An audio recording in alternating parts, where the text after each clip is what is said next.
What Really Happened with your host, Mike Rivero. The history the government hopes you never learn. Here is your host, Michael Rivero. And aloha, America. Welcome to our show today. It is Friday, February 8th, 2019. Thank goodness it's Friday. Thank goodness it's Friday. And we've got a lot of stuff to talk about today. It's been a very busy news day, and the phone lines are open, 800-313-9443. Mike is in our control room, ready to answer the phone, put you on the air with your comments and questions. And, of course, this being Friday, the lovely Lady Claire will be joining us in hour number 3 with her unique perspective on the world. So let's get right on into it, and I'm going to start with Venezuela. Elliot Abrams, in a State Department press briefing just yesterday, said that the time for dialogue with Maduro has long passed. Those are fighting words. He's basically saying, we're not interested in talking with them. And the U.S. is now advising other countries to deal with Juan Guaido, the self-appointed interim president recognized by Washington. They're not even trying to hide the fact that this is another U.S.-backed coup d'etat. So, interestingly enough, story that came out of Russia today. Mike Pompeo is out there saying that America is obligated to fight Hezbollah in Venezuela to save duly elected Guaido. Now that's the new spin, that the election was stolen from Guaido. He didn't even run. Anyway, Pompeo said Cuba was already occupying Venezuela, misunderstood how democracy works, and claimed Iran had a president in the country. Boy, they're just piling them all on in there. Iran's in Venezuela. We've got to deal with that. Cuba's in Venezuela. We've got to deal with that. Maduro has a Death Star. And they're just laying it on with a trowel here. Another story, this one from Information Clearinghouse. And they're chastising Reuters for an article that said U.S., Canada, and Latin American governments claim Venezuelan President Nicolas Maduro stole his second-term election in May of last year. They have therefore recognized an opposition legislator, Juan Guaido, as Venezuela's interim president. Now, again, they're saying Maduro stole the election from Guaido. It doesn't make sense. Guaido didn't run in the 2018 presidential election. Now, Henry Falcone was the opposition politician who finished a very distant second in that election. Nobody has shown or even attempted to show that any votes, or never mind millions of votes, were stolen from Falcone. In Venezuela's electoral system, a very small amount of ballot stuffing is detectable in any contested election. That's why in 2012, Jimmy Carter said the electoral system was the best in the world. It requires fingerprints for voter ID. It's very secure, unlike the U.S. system here. But, I mean, that's the new spin. Oh, that evil Maduro. He stole the election from Guaido. That's the big lie. Guaido didn't even run, didn't even have a campaign. Now, yesterday there was a story about a big stink being raised because Maduro's military had blocked a key bridge across the border into Colombia. And the spin was that, oh my goodness, he's blocking humanitarian aid being sent in by the U.S. to the opposition. And, of course, given that plane load of weaponry that was intercepted by Venezuelan authorities, I'm sure that Maduro's concerned that the humanitarian aid is actually aid for the opposition to arm it. And does it really make sense that at the same time the United States is imposing crushing economic sanctions on Venezuela, following a plan apparently by John Bolton to literally starve the Venezuelan people into submission, that the U.S. would send any humanitarian aid in at all? So Maduro was right to block that bridge, because that is a conduit through which weapons are going to be sent into his country to arm the opposition. I mean, this is right out there in your face here. Blacklisted News has an article saying that the opposition in Venezuela will probably use access to that frozen money because the sanctions are against Maduro, but not the opposition. And they're going to use that money to buy weapons and create an army of mercenaries to fight a war against the government and its followers. It will be described as a civil war in the media, the same as they did in Syria. But like in Syria, U.S. Special Forces, CIA contractors will be in there to help. And the supply line for such a war will most likely run through Colombia. So, plus the fact that Maduro has to show he's still in control of his own borders here. Now, the United States is trying to get the military to desert Maduro. So far, the vast majority of them are still on his side. The so-called defectors that have been on TV have all turned out to be phonies. They're either wearing the wrong uniforms, they already left the military, some are living in other countries. This so-called high-ranking Air Force general, turns out he's retired. So somebody just basically went in, offered him a bunch of money, and said, here, get on camera and call on the military to desert. Okay, so we're going to do a shout out now to our on-air affiliates who are just now rejoining our network. So the Bloomberg is reporting that John Bolton is calling for military members to defect en masse and offering sanctions relief, saying that if you will flip over to the opposition, you'll be immune from the sanctions, you'll be able to get your money, you'll be able to move money around, you'll be able to buy things. They're calling it off-ramps. The U.S. will consider sanctions off-ramps for any Venezuelan senior military officer that, quote, stands for democracy and recognizes the constitutional government of President Juan Guaido. Well, again, anybody who stands for democracy has to recognize the elected president, Maduro. And as we reported yesterday, in point of fact, Juan Guaido's seizure of power is not compliant with the Constitution of Venezuela. There are several provisions in there, none of them apply. Guaido just got a phone call from Mike Pence, then he stood up and said, I'm the new president. Now, Maduro has appeared in videos of himself training with his armed forces to deal with an expected U.S. invasion. And basically, Maduro has managed to retain control of much of the military.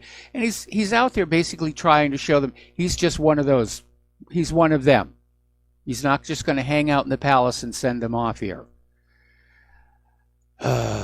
Anyway. Alrighty. Now, over in Syria, we are being told that the U.S. military has finally set a target date for a full withdrawal from Syria, which seems kind of weird when you consider that troops and supplies are pouring in right now. But the Wall Street Journal is reporting that the military plans to pull a significant portion of its forces out by mid-March, with a full withdrawal coming by the end of April, barring the unexpected, like Assad gassing women and children, that evil man here. But the Wall Street Journal seems to feel that this is this is a confident report here. And from this, I would say there's obviously a major fight going on between Trump and the war hawks regarding Syria. And I'm concerned, obviously, that the war hawks are, in fact, going to stage another false flag chemical weapon attack in order to goad Trump into re-escalating the Syrian conflict. All righty. We are hearing from South Front, the Syrian War Report. They're confirming the report that we got from Israeli sources the other day, that the S-300 system is becoming operational.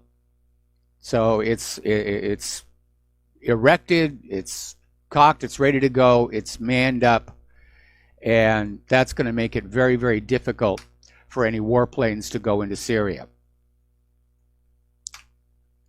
All righty.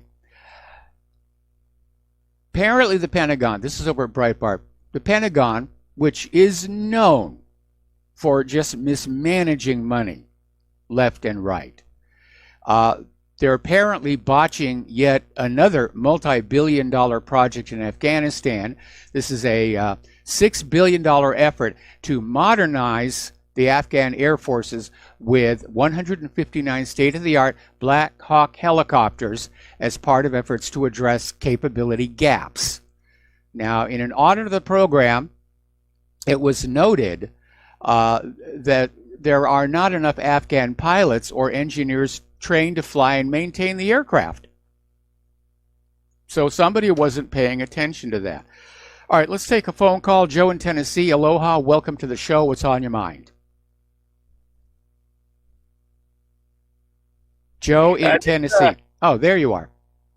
Yeah, hey, hi, Mike. This thing in Venezuela, you got to notice this pattern with these countries when they nationalize their resources. The only way they don't get pressured and people militarizing and attacking them is when they give the deed, let's so to say, back to the corporations. I mean, look at Venezuela, look at Iran, look at Cuba. They all have one thing in common, and they nationalized all their industries, and a lot of very rich, powerful people and corporations are left holding, stocks in valueless companies. Yes. And the price to get back into the good graces of the economic system is to give those people back their piece of the pie. And that's what you're seeing. I mean, they can hide behind all this other stuff, but it's just the way the world works. It's a shame, but you notice there's a pattern with these countries, the ones that are on the bad boy list, and even Iraq and Iran, of course. They all nationalized their oil industries, and that's a big no-no. It's just like trading oil for gold. So I just, I'm at the point where, you got to just see what's going to happen here. I mean, if there is going to be a war, as a guy that's been over to Iraq and Kuwait, that was a rotten location. So at least it'll be closer to home, and the guys will have more fun down there than they will over there in the Middle East. So in that regard, it'll be a better spot for one. But otherwise, it's shameless, but it's the way the world. I mean, look at Cuba. We're still at war basically with Cuba, and it all gets back to the nationalization of all the property. They want the casinos back in there, and if they don't, they're just always going to be economic sanctions and treated like garbage. Yeah. It's all about the corporatization of the world, and it's all about control of the oil and control of what currency the oil is traded for. And it's a very predatory foreign policy. Yeah, and then you look at like who we would deal with. It's like the Chinese. Well, you got to sit down and in order, you got to make the deal with the Chinese. You got to let American corporations go all over the place in there and take advantage of their cheap labor. It's really a rotten system, and it's very difficult to fight this. It is, and but I think that the problem is in order to fight it, you got to understand it. And I think most people, they talk about what's going on in Venezuela, they don't get down to the nitty gritty that it's really economic hitmen that are driving this, and corporations that want their piece of the oil, the money, and they want the mining money and the gold, and all the rich elite families in Venezuela that want it back. And they'll cloak it behind human rights and communism, socialism, whatever. But that's really that's really what's driving this. Absolutely. You're absolutely right. I mean, all wars are economic, ultimately. All wars are bankers' wars. And again, we got into Afghanistan because there was this consortium of oil companies wanted a pipeline. And the Taliban wanted to charge a fair price for the pipeline right of way, and the consortium didn't want to pay it. So they lobbied Congress and said it's going to be cheaper if you regime change the country and put in a government more willing to work with us on the prices that we set, which is exactly what happened. And they put in Hamid Karzai as the first installed president of Afghanistan, who had been part of that oil company consortium. He'd been representative of Unocal. Yeah, it's funny. I think the British East Indian Company is still calling the shots. It's just under different names, and they had no problem of starting wars whenever it was in their interest. And I hope Trump can stand up against it, but I doubt it. Not when he's got guys like Elliot Abrams in there. But yeah, Abrams is he's definitely talking the war talk. I share your all wars are bankers wars all the time, and I get a lot of good responses from it. Thank you. So I want you to know. So that's like one of the best summations, and it's very well done, and it's not short, but it's short enough, but it really hits it out of the park. So congratulations on that one. It really is a great tool to wake people up with. Well, thank you. Anything else, Joe? Not really. I mean, I watched this guy Whitaker today, and if that guy, I know he's leaving as Attorney General in like a week, but he really did well for himself. And if they're gonna, he probably just improved his chances of maybe in a future administration being an Attorney General. They didn't lay a glove on him. Yep. And he was very smart. He was really sharp, and I liked his style. He was, really impressive. I was very impressed with him. And I was at the same time, the Democrats are shrill, and they really don't have a very good face. I don't think they understand the image that they project. It's not really middle America. No, it isn't. Yeah, they preach to the choir. They preach to like lefties, but they don't seem reasonable. They're shrill. It's like a bunch of like school marms yelling at them. I don't think it came off well as far as the way I look at it, but they like to appeal to the media and the talking heads, and they go right past middle America, and it's just funny to watch, because then they'll be scratching their heads when they lose the election, Well, unfortunately, unless we overhaul the voting system and we, make sure that illegal immigrants can't vote, they're going to win the next election. That's why they can afford to be shrill and lefties and not. They don't care about appealing to middle America anymore because the elections are not honest anymore. Yeah, I heard Salente today saying he thinks Beto O'Rourke could run against Trump and he could win. And I actually was thinking about that the other day. Of all the candidates the Democrats could field, because he does have celebrity. He is young, but he's not a radical as far as he doesn't seem like a radical. And he's from Texas. If the Democrats could take Texas, they could beat him. So that's something to look for. The minute I started thinking about it, I said, he could win. But none of the other ones so far, I think, have a chance. But anyway, I thought it was interesting that Salente said so. He's usually pretty sharp. He's pretty accurate. Of course, again, we're hearing noises that Hillary wants to step back in, but apparently the Democratic Party is just sick and tired of her. I think Americans are sick and tired of her. And she had her shot in 2016, and the American people just didn't like her back then, and they didn't vote for her, and she screamed, "Russian interference, Russia stole my presidency," and just got really hysterical. And again, as you say, it doesn't present a good image to middle America. But the Democrats aren't really interested in courting middle America anymore. Their constituency are the fringe groups, the LGBTQ, the illegal immigrants, the refugees, and so forth and so on. Anyway, Joe, we're going to let you go here. We're coming up on a commercial break. Thank you very much for the phone call.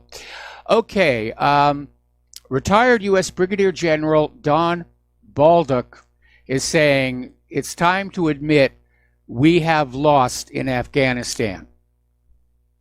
And he says the Taliban are the victors. We, meaning the United States government, just haven't figured that out yet.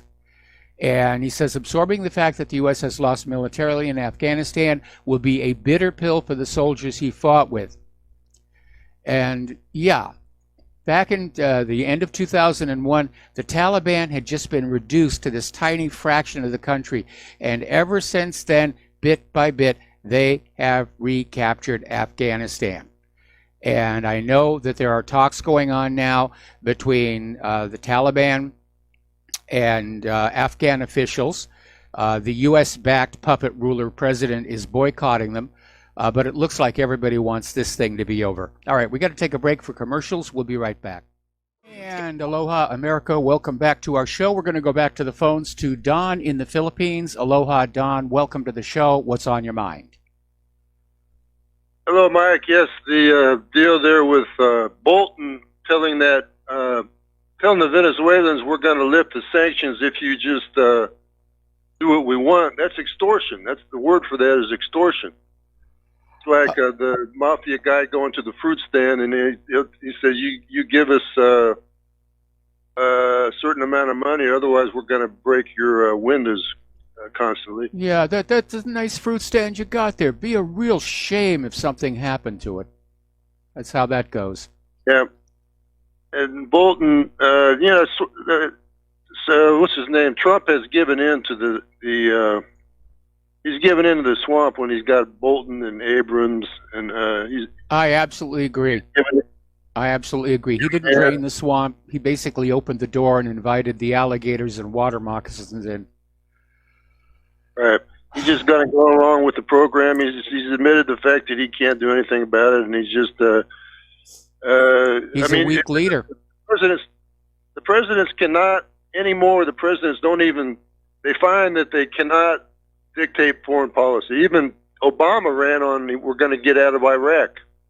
No, that didn't happen. We're still in Iraq. Yep. Be in Iraq forever, probably. Well, again, during campaign season, politicians are going to lie. They're going to say what they think you want to hear to get your vote, even if they don't really intend to carry those out. There are actually politicians who insist that lies during political campaign seasons are protected by the First Amendment right to freedom of speech, which I think is hideously distorting the intent of that First Amendment.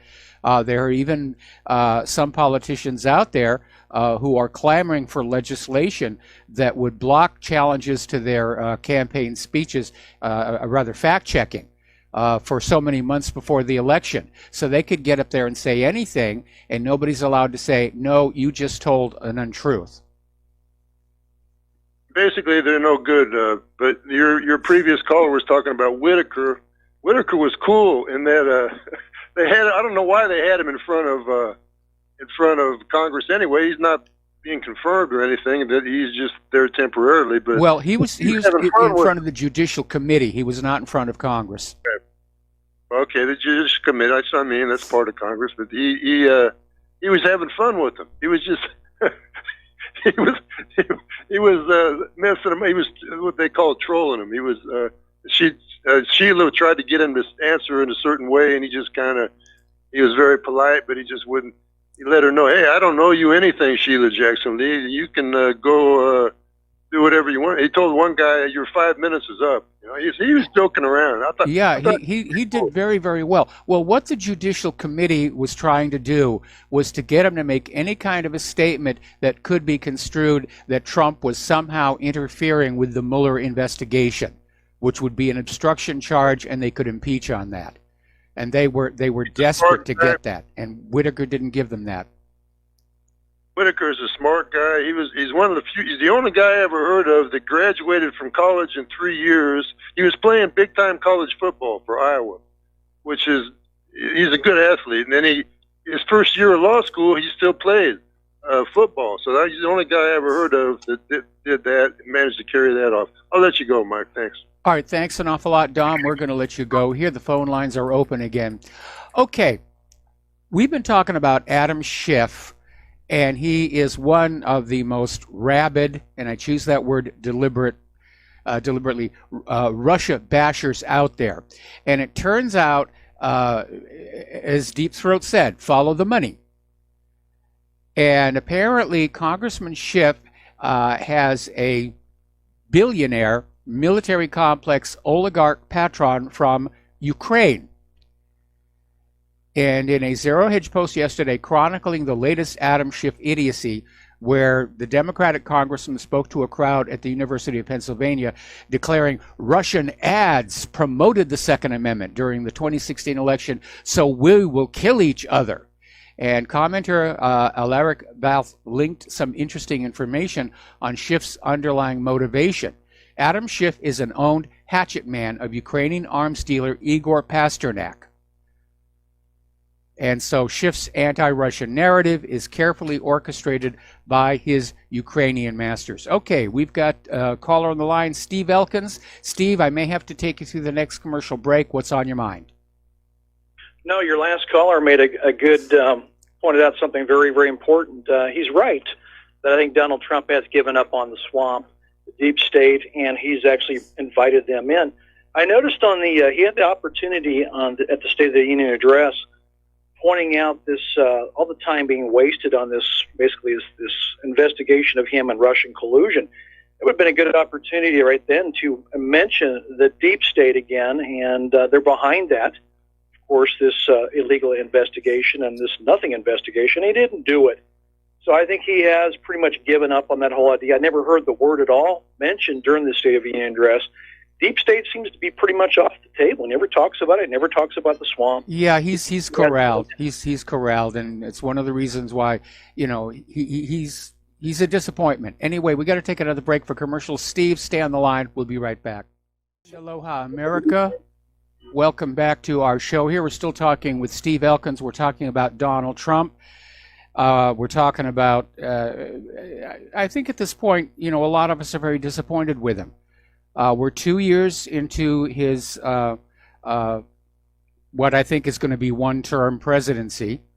And he's just dropped the ball. And we're even hearing that he may be ready to back off on that border wall.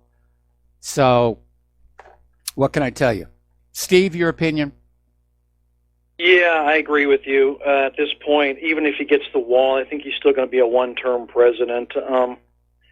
You know, I can't even imagine being in his shoes. All the bullets he's dodging right now and everything that's going on around him. I've never seen the mainstream media, be so vicious in attacking of this president. This is the worst I've ever seen, the mainstream media. It's just mind-boggling watching it. I mean, you turn on MSNBC or CNN, and it's like their goal. They've been told to destroy this man as much as you can, discredit him, make him look bad, and you have to deal with that each and every day. I just can't imagine being in his shoes. I wouldn't want a second term. But that will be another 4 years of the same pretty soon. I do have one last question for you. You mentioned yesterday that Maduro having the support of his military, and I agree he does, or this coup would have already been successful. But understanding that only one person is needed in that military to defect, to be a lone assassin to take him out, allowing Guaido in. And I worry that that might be the situation we might have here, that a defector may end up taking out Maduro, and the puppet pick from the United States will actually be the president. The hard part about that is finding an assassin who's willing to throw their own life away, because I'm sure Maduro realizes he's under direct physical threat, and he's got good security around him. And good security can thwart assassins who want to live after the assassination. The assassins that are impossible to stop are the ones who are willing to die in the process. So that's what would have to be found. That's a bit of a trick. Yeah, you never know. Some of those people are fanatical over there. You know, they may get 70 virgins in heaven for it. I don't know, but I think we're talking Venezuela, and I don't think that 70 virgin thing applies as much down there. That's it, Mike. Thanks a lot. All right, thanks an awful lot. We're going to switch over to Art Off the Grid. Aloha, Art. Welcome to the show. What's on your mind? Hey, Mike. Have you heard? Did you hear anything about this document on the Green New Deal? Yeah, yes, I have. Is that your phone? Art, is that your phone? Art, did we lose you? I guess we did. Apparently, the United States, ignoring its obligations as a host nation to the national UN missions, is continuing to forcibly inconvenience the Russian permanent mission to the UN. Now they're obliging the administrative and technical personnel to obtain driver's licenses through the state authorities, and they routinely deny visas to Russian diplomats traveling for long or short-term business trips, as well as revoking visas. And apparently, starting in January of this year, the Americans introduced a new procedure for obtaining driver's licenses and registering personal vehicles at the permanent mission. And it just adding all kinds of inconvenience. And it's just another way of thumbing their nose at them.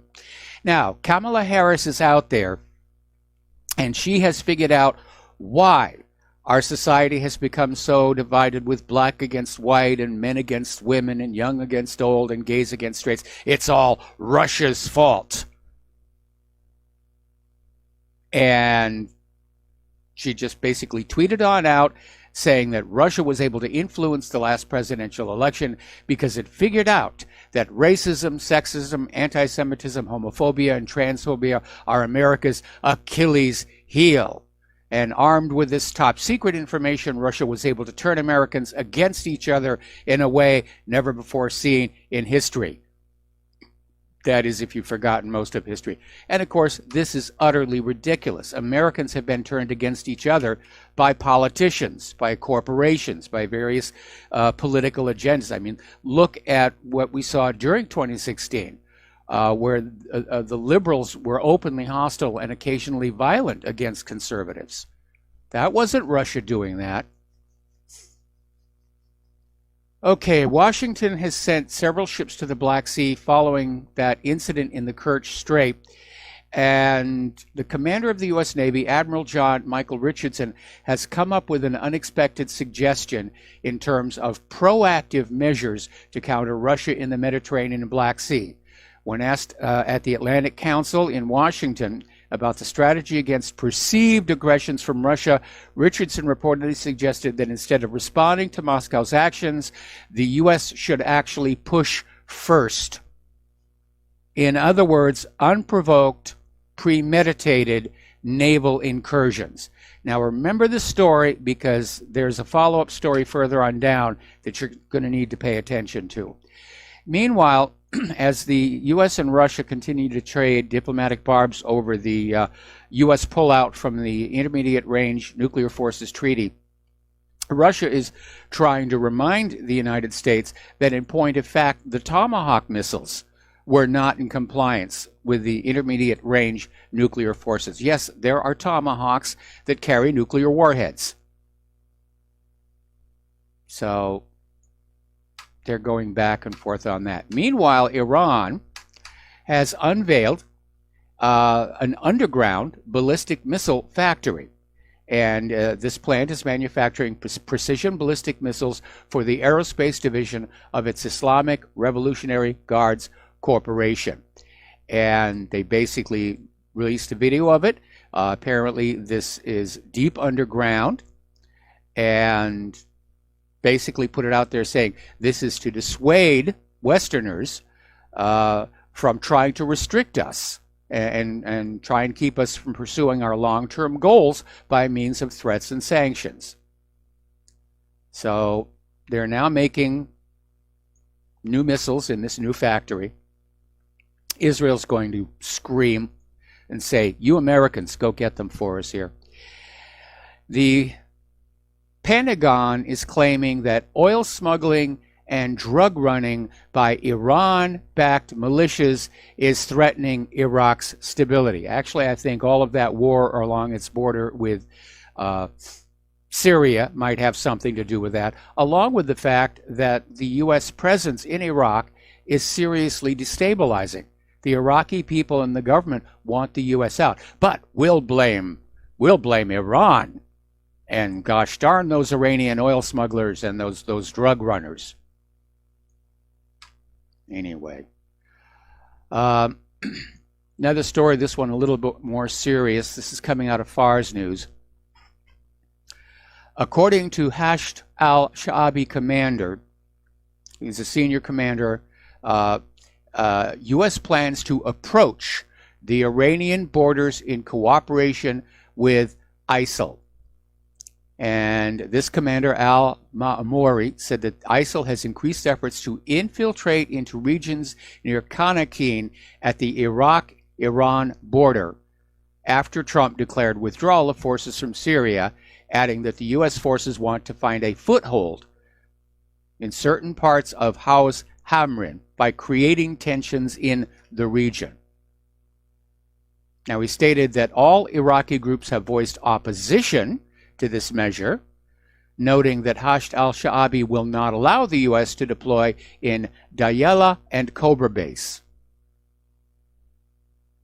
So, meanwhile, for those of you who may have forgotten, we're still dropping bombs in Somalia. And one case they had here about this woman who got killed and then saw 3 boys, age 9, 10, and 16, just blown to bits right in front of her. And this lady, her house was in ruin, 25 of her goats dead. Now she lives in a refugee camp. But the U.S. is still bombing Somalia. Over in France, one of the members of the parliament, one of the lawmakers, has announced he is leaving French President Macron's governing party a day after an unprecedented number of lawmakers refused to approve what was being called the anti-hooligan bill, which was basically a law aimed at curbing the yellow vest protests.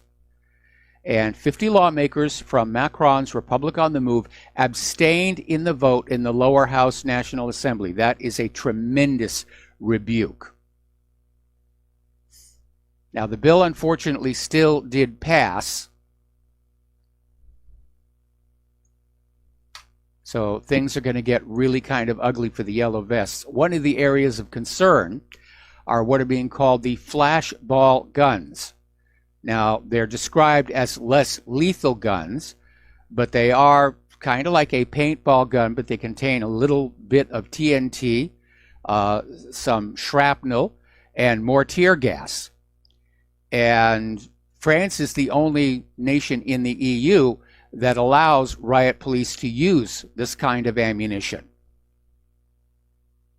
Now, the Human Rights League wrote in an appeal to the Council of State, the lack of sufficient guarantees in the French law undermines the constitutional right of life and respect for physical safety. And this Human Rights League seeks to ban the use of these flashball guns. Okay, let's take another phone call. Joe in California, aloha. Welcome to the show. What's on your mind? Aloha, Mike. You know, I think it's funny that people have been commenting on Trump's awful personnel appointments in the White House, Bolton, Pompeo, Nikki Haley. But this is the same head who hired Michael Cohen and that Omarosa woman. So should we be surprised? Okay. Yeah, go ahead. No, well, see, here's the reason why people are concerned about Elliott Abrams and Bolton, because Trump campaigned on getting us out of war, and by hiring these people, bringing them on board, he seems to be on board a war agenda, because that's what these guys do. Go back and look at their histories. All they've ever done is mess up other people's countries. Oh, I agree, but I'm just pointing to his lack of good judgment. He obviously has bad judgment. One of your callers said about a week ago that he doesn't read anything. He just gives reports to his aides, and they'll just filter it through to him in a way that is advantageous to their agenda, not his campaign promises. But, Mike, this Hezbollah connection to Venezuela, I mean, the U.S. has been saying this all along. The Hezbollah exists all throughout Latin America, including in Ciudad de Este, which is that border area, tri-border area where Brazil, Argentina, and Paraguay meet. But I can say this. I've been to Caracas many times, and I can say that there are many Lebanese restaurants. So maybe it's a tenuous link, but maybe Hezbollah does exist in Venezuela. Well, Hezbollah, despite claim... Well, that's a joke, by the way. Yeah, no, I understand it's a joke, but here's the thing. Hezbollah is in Lebanon. They are a military force that holds Israel at bay. They're also a political party. They hold seats in the government. There is no reason for them to be in other countries. But of course, for U.S. propaganda purposes, Hezbollah, they're terrorists and they're everywhere. They're going to get you in your sleep unless we send your kids to invade Venezuela. At this point, though, the lies are becoming so disjointed and reckless, they're becoming very, very obvious. And they seem to have forgotten the first rule of propaganda is that for propaganda to work, it's got to be believable. And it's got to be internally self-consistent. It's got to present a worldview that makes sense. And we have had so many of these claims come on out that don't make any sense at all. I think that's why the propaganda isn't working. And I guess on the principle of if at first you don't succeed, lie again, they'll just come out with a bigger lie. And when that doesn't work, it's a bigger lie. It's almost like, and I think that's why it's really starting to fall apart. Well, it's like what you said. You say many times. Ask yourself, does it make sense? I point to Operation Northwoods. That this Lemnitzer was promoting. Now, would it have made sense for Castro to have invited an attack by the U.S.? Of course not. Yeah.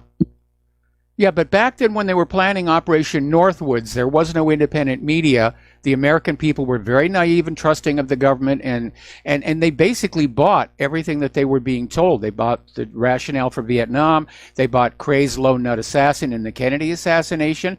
It took something like 30 years to reach the point where half the American people realized the Warren Report was a cover-up. Of course, these days, with the independent media, the lifespan of a government lie can be clocked with an egg timer. Right, but going back to Venezuela, I mean, yes, there are Lebanese people, ethnic Lebanese, living in Latin America. They exist. They run businesses. Some of them in the Shia community is very active in Western Africa, Ivory Coast, Senegal, those French-speaking former colonies. They're involved in businesses, the diamond business. Some of them may contribute to Hezbollah. Hezbollah is a political party in Lebanon. They have members in the parliament. But using this as a justification for invading Venezuela is outrageous. But it could also be a portal, a way to wage war on Iran. They can point to the connection between Iran and Hezbollah and say, oh, look, we have Hezbollah is in our hemisphere and they're being supported by Iran. Just yet another reason to invade Iran, make war on Iran. I think one of the articles that we talked about earlier made that claim that Hezbollah, supported by Iran, was in Venezuela. Anyway, listen, got to let you go. We got to take a break for commercials, and we'll be right back. And aloha, America. Welcome back to our show here and getting on back to the news. And speaking of Lebanon, apparently Lebanon is really kicking up a huge fuss over Israel's apparent moves to intrude and encroach on Lebanon's offshore oil reserves. And Lebanese Parliament Speaker Nabi Berri has warned Israel could actually deplete his country's potential offshore oil and gas reserves after the Tel Aviv regime awarded energy exploration licenses near a disputed maritime boundary in Mediterranean waters. And again, this follows the pattern we've seen with Israel. It's what they're doing in the Golan. And at one point, Israel tried to claim that the entire eastern end of the Mediterranean seafloor was their territorial area. That didn't go over very well here. All righty. Once again, it's Friday, which means there has been a march for the right of return along the Gaza Strip. And apparently, one Palestinian civilian was shot and later died of his wounds. 100 civilians, including 29 children, 3 women, a journalist, and a female paramedic, were wounded. Over in the West Bank, 9 civilians were wounded. A Palestinian civilian was killed, and a child was wounded near a military checkpoint in the northern West Bank under the pretext of throwing a homemade pipe bomb at the soldiers. Now, here's an interesting little story. This is coming out of Haaretz. And apparently there were some policemen that entered the town of Isawiya in occupied East Jerusalem to, quote, collect debts, end quote. And there was this couple standing in their own home. Nadia and Mazen Abu Hummus were just watching from the window. And Nadia asked Mazen to close the window. And after he did so, one of the policemen just shot through the window, shattered the window, hit him in the face. Now, the couple sued the state of Israel for $28,000 in damages, and Israel replied saying the police officer's conduct was proportionate and reasonable. The couple hadn't done anything. They had watched the police come in, then they closed the window. That was it. How is firing a bullet through their window reasonable and proportionate? Okay. All right, we're getting some nattering and gromishing from the top U.S. commanders in Africa and Latin America, saying that the Belt and Road helps China expand militarily. Well, yes, that's going to be true, but then all countries, when they invest in highway infrastructure or transportation infrastructure, they take into account how this can be used to help the military. We have this road here, the H3. It's part of the Eisenhower Interstate Highway System, which is kind of weird because we're an island. And it was built specifically to connect the Kaonohi Marine Air Station with Pearl Harbor. And yes, we get to use it to go back and forth as well, but it's built really heavy. It'll carry tanks. Okay, there's the music. We got to take a break for station identification, and we'll be back with more news after these few words. And aloha, America. Welcome back to our show here. Hour number 2. The phone lines are open, 800-313-9443. We're going to go to the phones to Morgan in Florida. Aloha, Morgan. Welcome to the show. What's on your mind? Hey, Michael, are you there? Yes, I'm here, and you're on the air. Thank you for changing my name from Mo to Captain Morgan. Well, that's what Mike typed into the text window. Is that not correct? I like to be like Captain Morgan. Hey, if you don't mind, can I shift gears to Venezuela? Sure. Okay. I mean, the Israel thing and the Lebanese thing is just so blatant. It makes me want to throw up. But then so is the Venezuela thing. I mean, can you imagine? I mean, Maduro saying it's going to be the next Vietnam. We don't. This is so much like, and I know I'm preaching to the choir here, but the Roman Empire, the lessons from history were spread out all over the place. All China and Russia has to do is start some fires or whatever it's going to be. We don't have the resources or the manpower to put out all these fires. And we don't. What the big concern is because go ahead. I'm sorry. I was agreeing with you. Yeah. I mean, I know so I know I'm not going crazy. That's why I listen to your show, because you're so right with it. And I think the big concern is if the Romans had nuclear weapons, before they got invaded by the Visigoths and everybody else, I think they would have used them, don't you? Of course they would. Yeah, well, that's where we're at, and that is so. And this with Russia and the United banksters, the nuclear treaty that it's on very shaky grounds, and that doomsday clock is. I don't know, Mike. We just. I mean, don't they see what's going on? I think the leadership of our country, the deep state, if you will, they're caught up in groupthink. They may individually, privately say, yeah, the country's going in a very dangerous direction, but they don't dare speak out because then they'll get kicked out of the club. Yeah, I think you're right. But the bottom line is, hopefully everybody wait with shows like yours, and you're right up there in the front. You speak truth to power, and the best you can. I know you're dancing on a type wire there, but I think the bottom line is just people need to wake up quickly, because this is serious stuff, and maybe that's the way it's supposed to go. I don't know, but I do know that getting involved in Venezuela and what happened in Vietnam. One of my buddies had his legs blown off.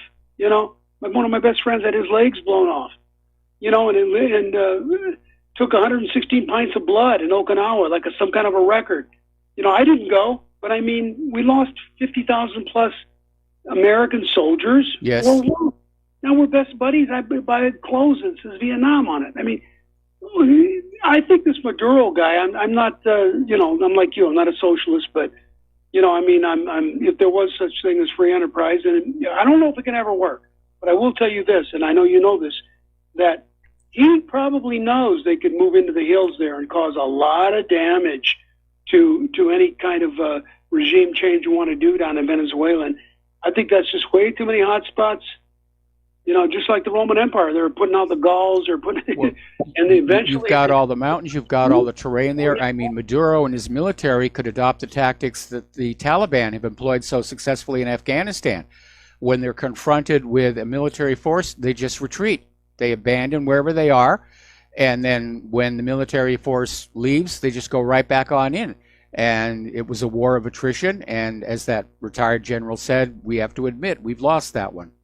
So let's go have another one down in Venezuela. How about the Che Guevara handbook? They got the same. He knows. Yeah. I don't know. Like, I don't mean to rant. I just, I don't envy you in a way. You're out there every night, and I don't know how you do it. You and Claire. God bless you, whoever that is, and you're just good people. And I'll let you go. All right. Well, thank you very much for the phone call. Thank you for the kind words. And getting on back to the news here. North Korea is launching a new loyalty campaign. And this one is a little bit different because a while back, the posters and the videos and everything would feature the military weapons. And now the new campaign is focused on the nation's flag.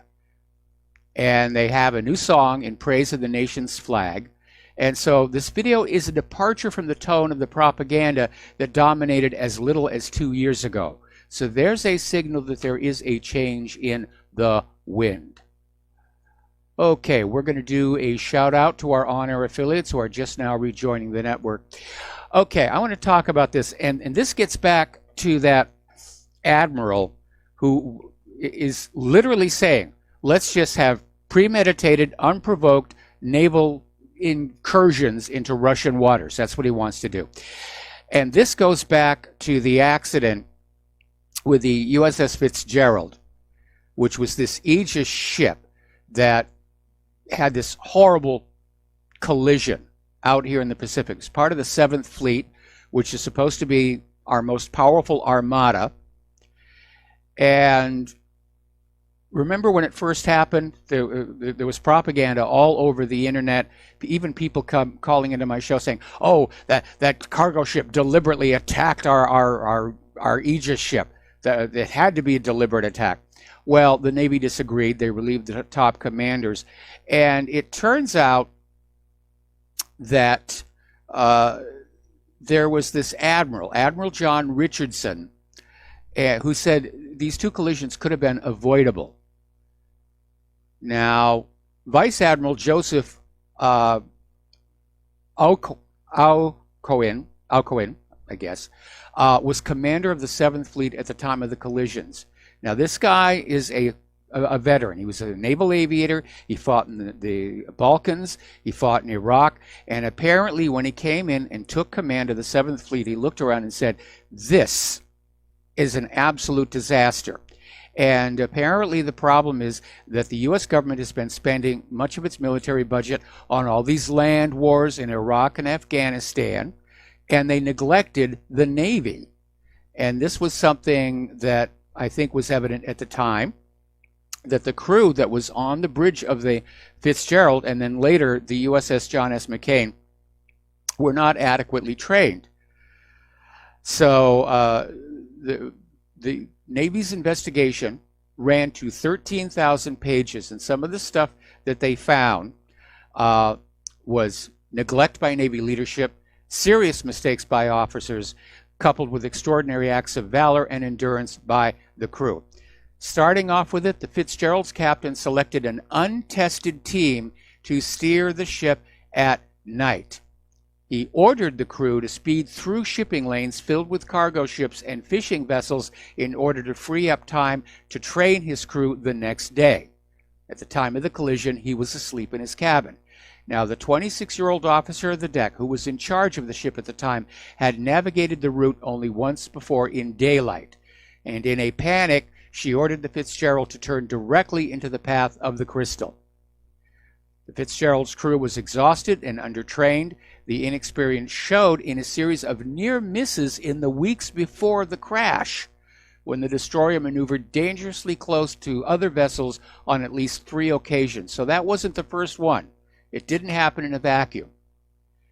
Now, the warship's state of readiness was in question. And mind you, this ship was supposedly on some kind of a secret mission to the South China Sea. The warship's state of readiness was in question. The Navy requires destroyers to pass 22 certification tests to prove themselves seaworthy and battle-ready before sailing. The Fitzgerald had only passed 7. It was not even qualified to conduct its chief mission, which is anti-ballistic missile defense, which is what the ship is built to do. Pardon me. A sailor's mistake sparked a fire, causing the electrical system to fail, leading to a ship-wide blackout 1 week before the mission, resulting in the crash. The ship's email system for both classified and non-classified material failed repeatedly. Officers were using Gmail. The USS Fitzgerald's radar were in questionable shape, and it's not clear the crew knew how to operate them. One could not be made to automatically track nearby ships. To keep the screen updated, a sailor had to push a button literally 1,000 times an hour. The ship's primary navigation system was run by 17-year-old software. So the Navy inquiries determined there had been widespread problems with leaders regarding shortfalls in training, manning, and equipment in the 7th Fleet. And a lot of people got fired. So that's the condition of our Navy. I'm sure it's not confined to just those 2 ships. In fact, according to the former commander of the 7th Fleet, it is epidemic. So are we really ready to start sailing into the Black Sea and the Kerch Strait to challenge the Russians? I don't think so. All right, let's get into the domestic politics. And apparently Robert Mueller's investigation has filed a motion in court where basically Mueller was trying to basically get Flynn, even though the FBI agents who interviewed Flynn believed he was truthful in his answers. But Mueller needed to create crimes out of lawful conduct in order to advance his rigged witch hunt. So he threatened Flynn with financial ruin in a protracted legal battle, and possibly even jailing his son over their lobbying work for the Turkish government to get the decorated military veteran to plead guilty to 1 single felony count. And that was the first notch in Mueller's belt or gun handle, and the media hailed it as a sign that he was on track to eventually get Trump. But nobody knows for certain what Flynn told Mueller and his team. But Mueller has now released his sentencing memo and recommended no jail time for Flynn. So that's an interesting thing. We had a caller who called in about Alexandria Ocasio-Cortez's Green New Deal proposal. Now, Alexandria tends to blow hot and cold. Some of the things she says are really out there, like the earth is going to die in 12 years. Some things she's right on point. She was talking in Congress about National Institute of Health grants to pharmaceutical corporations to pay for the research to create the new drugs. Then the pharmaceutical corporations sell those drugs for inflated prices, and nothing comes back to the National Institutes of Health. And she thinks that's wrong. And actually, so do I. Those National Institute of Health grants should be looked at as venture capital investments. And if the product is a success, some of that money should be coming on back. But she is talking now about this Green New Deal, which Nancy Pelosi has already basically dismissed it. And Alexandria Ocasio-Cortez is basically out there talking about eliminating all carbon emissions. And she does mean all carbon emissions, even though that would result in the collapse of the chain of life here on Earth. So she's calling to upgrade or replace every building in the United States for state-of-the-art energy efficiency. She wants this done, I think, in the next 10 years.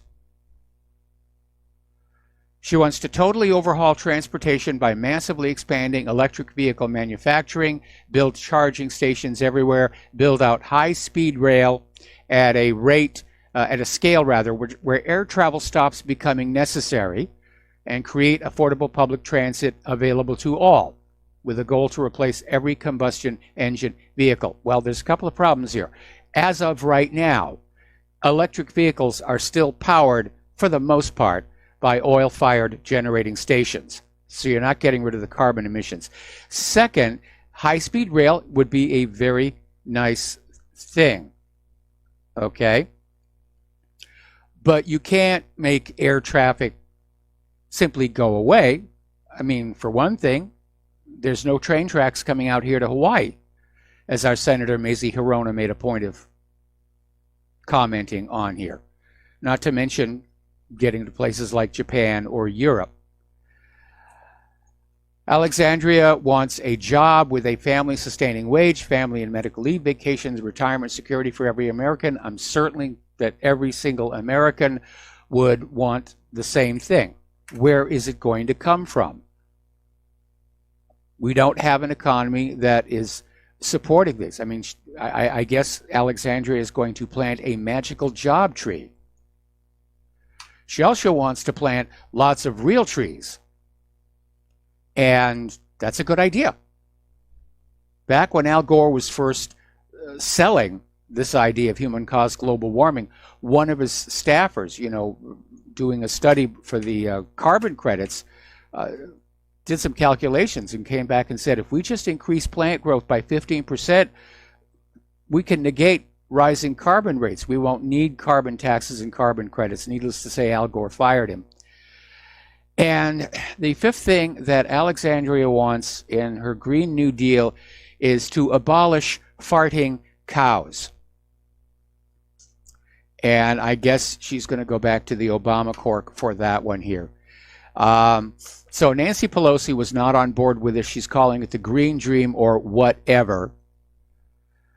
And like so much in politics, it sounds really good. It has not been thought all the way through.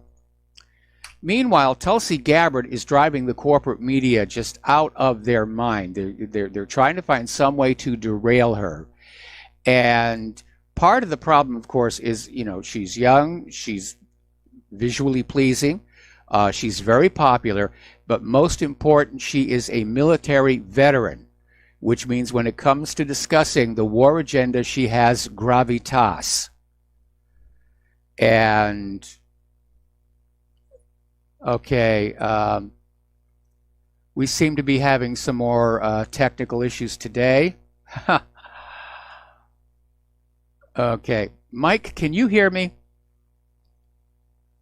Yeah, we are having technical issues. We're trying to get things back up. Okay, but you can hear me, but we're not going out over the air on RBN. Correct. We're booting up the encoder right now. Okay, all right. Well, I'm just going to keep talking for the benefit of the YouTube audience, and let me know when things get back up. And we're going to probably post the YouTube link in the archive, so that'll have the whole audio. Okay, all right, that'll be fine. And folks, this seems like a good time to mention that Republic Broadcasting needs your financial support. As you can tell, our equipment is getting old. It's getting worn out. It's in worse shape than the equipment on the USS Fitzgerald. So we need you to bail on in.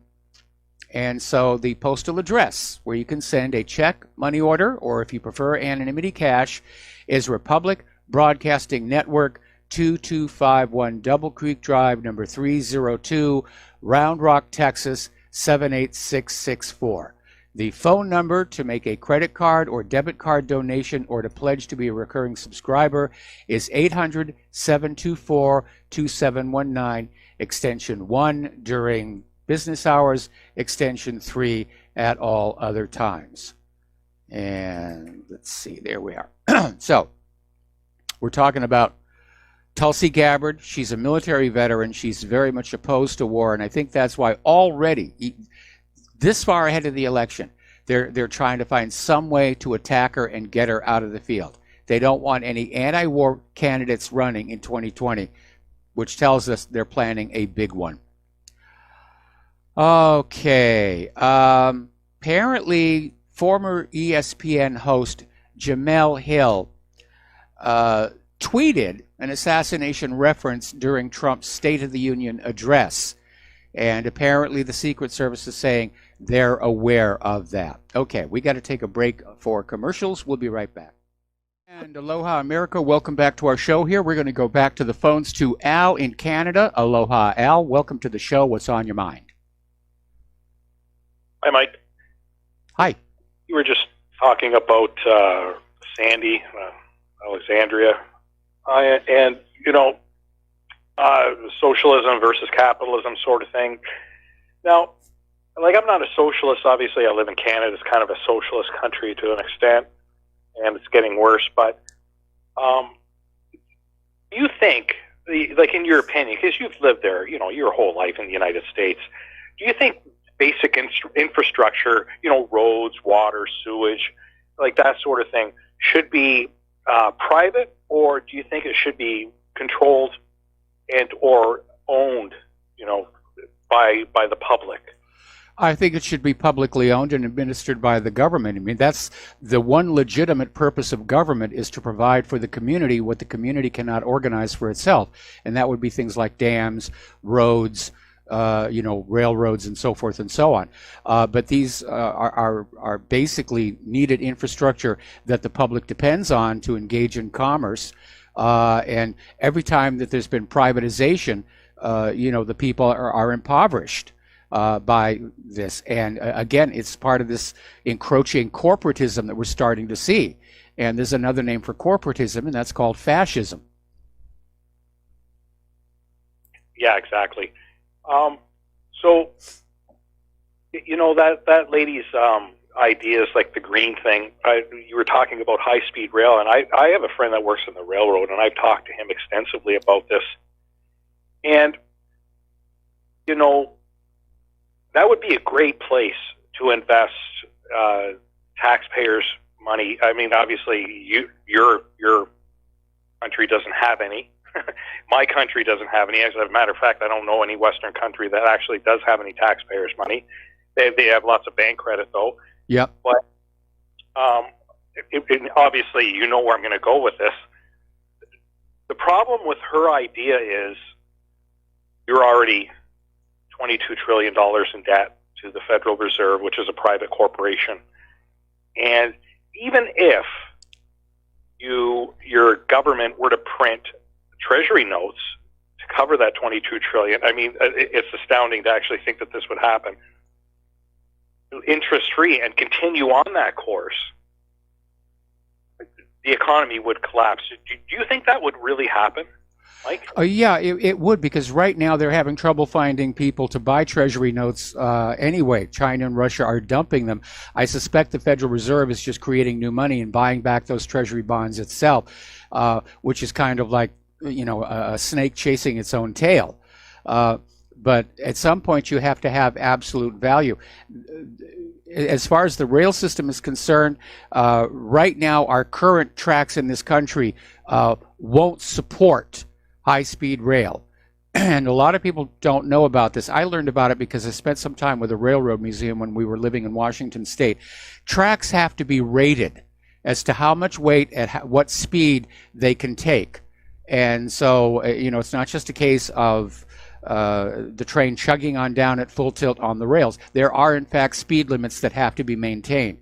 and the tracks get inspected, and as they deteriorate over time, which they do, the rating gets dropped, and the trains have to go slower and slower. Now, if you take a look at those high-speed trains that are being built in Japan and in Europe, and you look at those tracks, you'll see tremendous difference between their tracks and what we have here in the U.S. and Canada. And I'm not talking about the maglev. I'm talking about the ones that are still running on wheels here. Yes. Yep. You just nailed it, Mike. And even like the LT rail up in Canada, my friend said it's $1 million a kilometer. That's just 1 kilometer. You know, that's not very far. You know, it's a couple of blocks. And so when you get into maglev or even high speed, he couldn't give me a real number, but he said it's got to be approaching $50 million a kilometer, which would be, you know, like 0.7 miles or something like that, right? Or 0.65 miles, something like that. But it's a huge, huge undertaking. I'm not saying it can't be done. I'm just saying that I'm pointing out a simple fact that I love her idea. I've talked to this with a friend of mine, but where do you get the cash to do it? Well, like I said, her ideas sound good when they come out of her mouth. They haven't been thought through. And I think that's why Pelosi and pretty much a lot of the other Democratic leadership have just dismissed it outright as not being viable. And they're right. I mean, I agree with the, plant more plants. That's a good one. That we can actually do. We can all do that.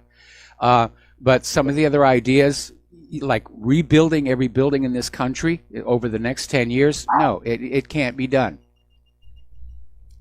Anyway. 10 years is, thanks, Mike. Anyway, Al, we've got another commercial break coming up here. I'm going to have to let you go. Thank you for the phone call, and we'll be back with more news after these few words. Aloha, America. Welcome back to our show here. And before we get back to the news, if you're getting your worldview just from the corporate media, you'd think the only things that were happening is these scandals down in Virginia and this fight between Jeff Bezos and the National Enquirer, because they're not really covering a whole heck of a lot of anything else since Whitaker stopped talking. All righty, getting on back to the news here. Apparently, anonymous State Department officials leaked to the media that Donald Trump was keeping loyalty lists. And so somebody filed a Freedom of Information Act request, and basically they couldn't find him. There's no evidence that Trump appointee Marie still made loyalty lists. That was an attempt to sort of link Trump back with Nixon, who had his enemies list. And I would imagine that probably everybody in a position of power, they have a list of who their friends are and so forth and so on. Anyway, about this National Enquirer thing, apparently Jeff Bezos was trying to investigate how private texts got to be published in the National Enquirer. And the National Enquirer came on back and said, if you don't stop the investigation, we're going to publish some very revealing nude photos of you and your mistress, along with, some of the sleazy texts. And this is unfortunately how the press works. But Bezos, to his credit, has gone public. And he's already published all the stuff himself. And so he's in high dudgeon on that one. All right, getting into the economic news here. It was not a great day on the stock market. I believe it ended in the red. And he said, pulling out his little stock ticker. Well, the Dow ended in the red. The S&P 500 and NASDAQ microscopically got into the green, but they were very low earlier in the day as well. So that prediction that February was going to be a volatile month seems to be shaping up here. According to the latest Gallup poll, most see the U.S. economy as slowing or declining.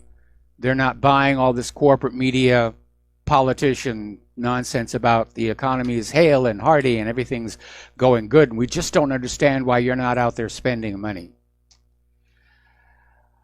Now, the tariffs on China are having an effect. The trade deficit has tumbled because imports from China are, in fact, slowing down. And so that part is currently working. The missing component, though, is we've got to get America retooled to make those products China used to make for us here. Meanwhile, another view of what's going on over at Zero Hedge, China is confident Trump will drop the tariffs even without concessions. And apparently there's only 3 weeks left until the deadline to reach a trade deal. And there hasn't been a lot of progress, according to the Wall Street Journal. Now, one area that China has in their economy, they're a major consumer of mined diamonds. But now they have apparently come up with a process that makes synthetic diamonds. And I'm not talking about zircons or yttrium arsenide garnets or any of the other faux diamonds. These are real carbon crystal diamonds. And they've mastered the technologies to manufacture them en masse within a short period of time. And the products are described as practically indistinguishable from those mined from Earth. Now, China has been producing well over 10 billion carats of diamonds annually for almost a decade, according to the country's industry estimates. Most of these synthetic diamonds are going for industrial purposes, abrasives, drill tips, and so forth. And they were provided for aeronautics, oil rigs, and apparently electronic ships here.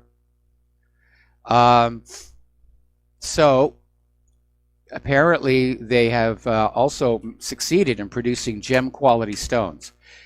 This, of course, is going to anger Israel and De Beers, who have had a lock on the diamond trade for a long time. But you know, the diamond trade is a big hoax. We're told that these gemstones have these incredibly high prices because they're so rare. Oh my goodness, they're rare. That's why you have to pay all this money. They're not rare. There's enough of them out there for every married woman to have one or more on her fingers. You go to any shopping mall, there's usually 4 or 5 jewelry stores with cases full of diamonds. That doesn't sound like something that's rare to me.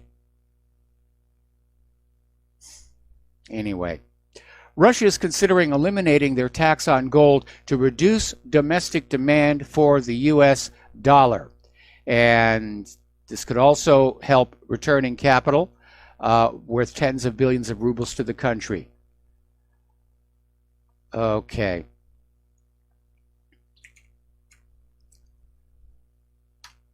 All right. So anyway, a lot of people are now finding out, this being tax time of year, that the GOP tax cut was a great deal for the corporations and the ultra wealthy. It really hasn't turned out to be all that good for the middle class. In fact, a lot of middle class people are finding their tax bills are going to be higher this year. So the strain continues. Another article, this one coming out of IntelliHub, living paycheck to paycheck, the new crisis and the new normal for the American middle class. And it says about 78% of workers in the United States are living paycheck to paycheck. They're only one missed paycheck away from poverty and homelessness. And the statistics do not improve from there. That's life under fascism. The wealth concentrates at the top. That's exactly where we are. Now, one of the things that Alexandria Ocasio-Cortez is saying is that, you know, billionaires are immoral and that something should be done to limit their wealth and influence. And on that, I heartily agree after seeing the antics of people like Sheldon Adelson and the Koch brothers and certainly Bill Gates. There's another problem that's happening out there. This is across the Midwest. Okay. All right. U.S. farmers in the Midwest are filing for bankruptcy at levels the U.S. hasn't seen for a decade. This is coming out of the Wall Street Journal. And the problem is low commodity prices are gouging farmers' bottom lines for years now, exacerbated by increasing agricultural competition from Russia and Brazil. Trump's trade disputes are adding salt to the wounds as tariffs drive down prices and decrease profits. So here is the problem. What happens if a large number of farms go out of business? You could see a serious disruption in the food supply chain. And the farmers are having a tough time of it. And by the way, farming isn't easy. A lot of people having a stereotypical idea of farmers is basically, oh, they plant in the spring, they harvest in the fall, and the rest of the time they just sit around the country store. And that's an image that's promoted on TV shows and films, but it's really very hard work. And they're dealing with things like regulated low prices, tariffs, and the inability to export, and it's really been a problem. And again, part of the problem is GMO. There are countries that will not accept GMO. The average farm income has fallen to a near 15-year low under Trump's policies. And as I said in the previous article, bankruptcies are soaring. And they're not the only one. Wisconsin-based retail chain Shopko Stores has announced more stores closing as they try and emerge from bankruptcy. They're getting ready to close another 139 Shopko and Shopko hometown stores. That brings the list of total closings to 251, about 2/3 of the company's retail locations. And as a matter of fact, one of our local music chains here on the island had several outlets. They're closing. All right, let's talk about immigration. Apparently, U.S. Border Patrol agents said Thursday that they apprehended several illegal immigrants at the southern border in Texas in places where there are no physical barrier walls to deter illegal crossings. I keep telling you, got to get crocodiles into that Rio Grande.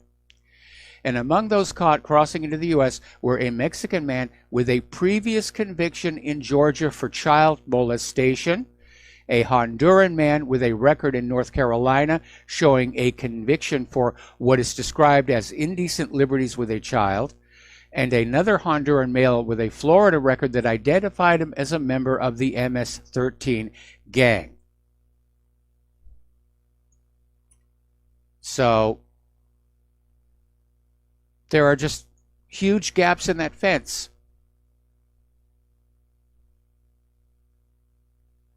Now, Pelosi is vowing there will be no government shutdown, and she'll work with Trump on everything except the wall.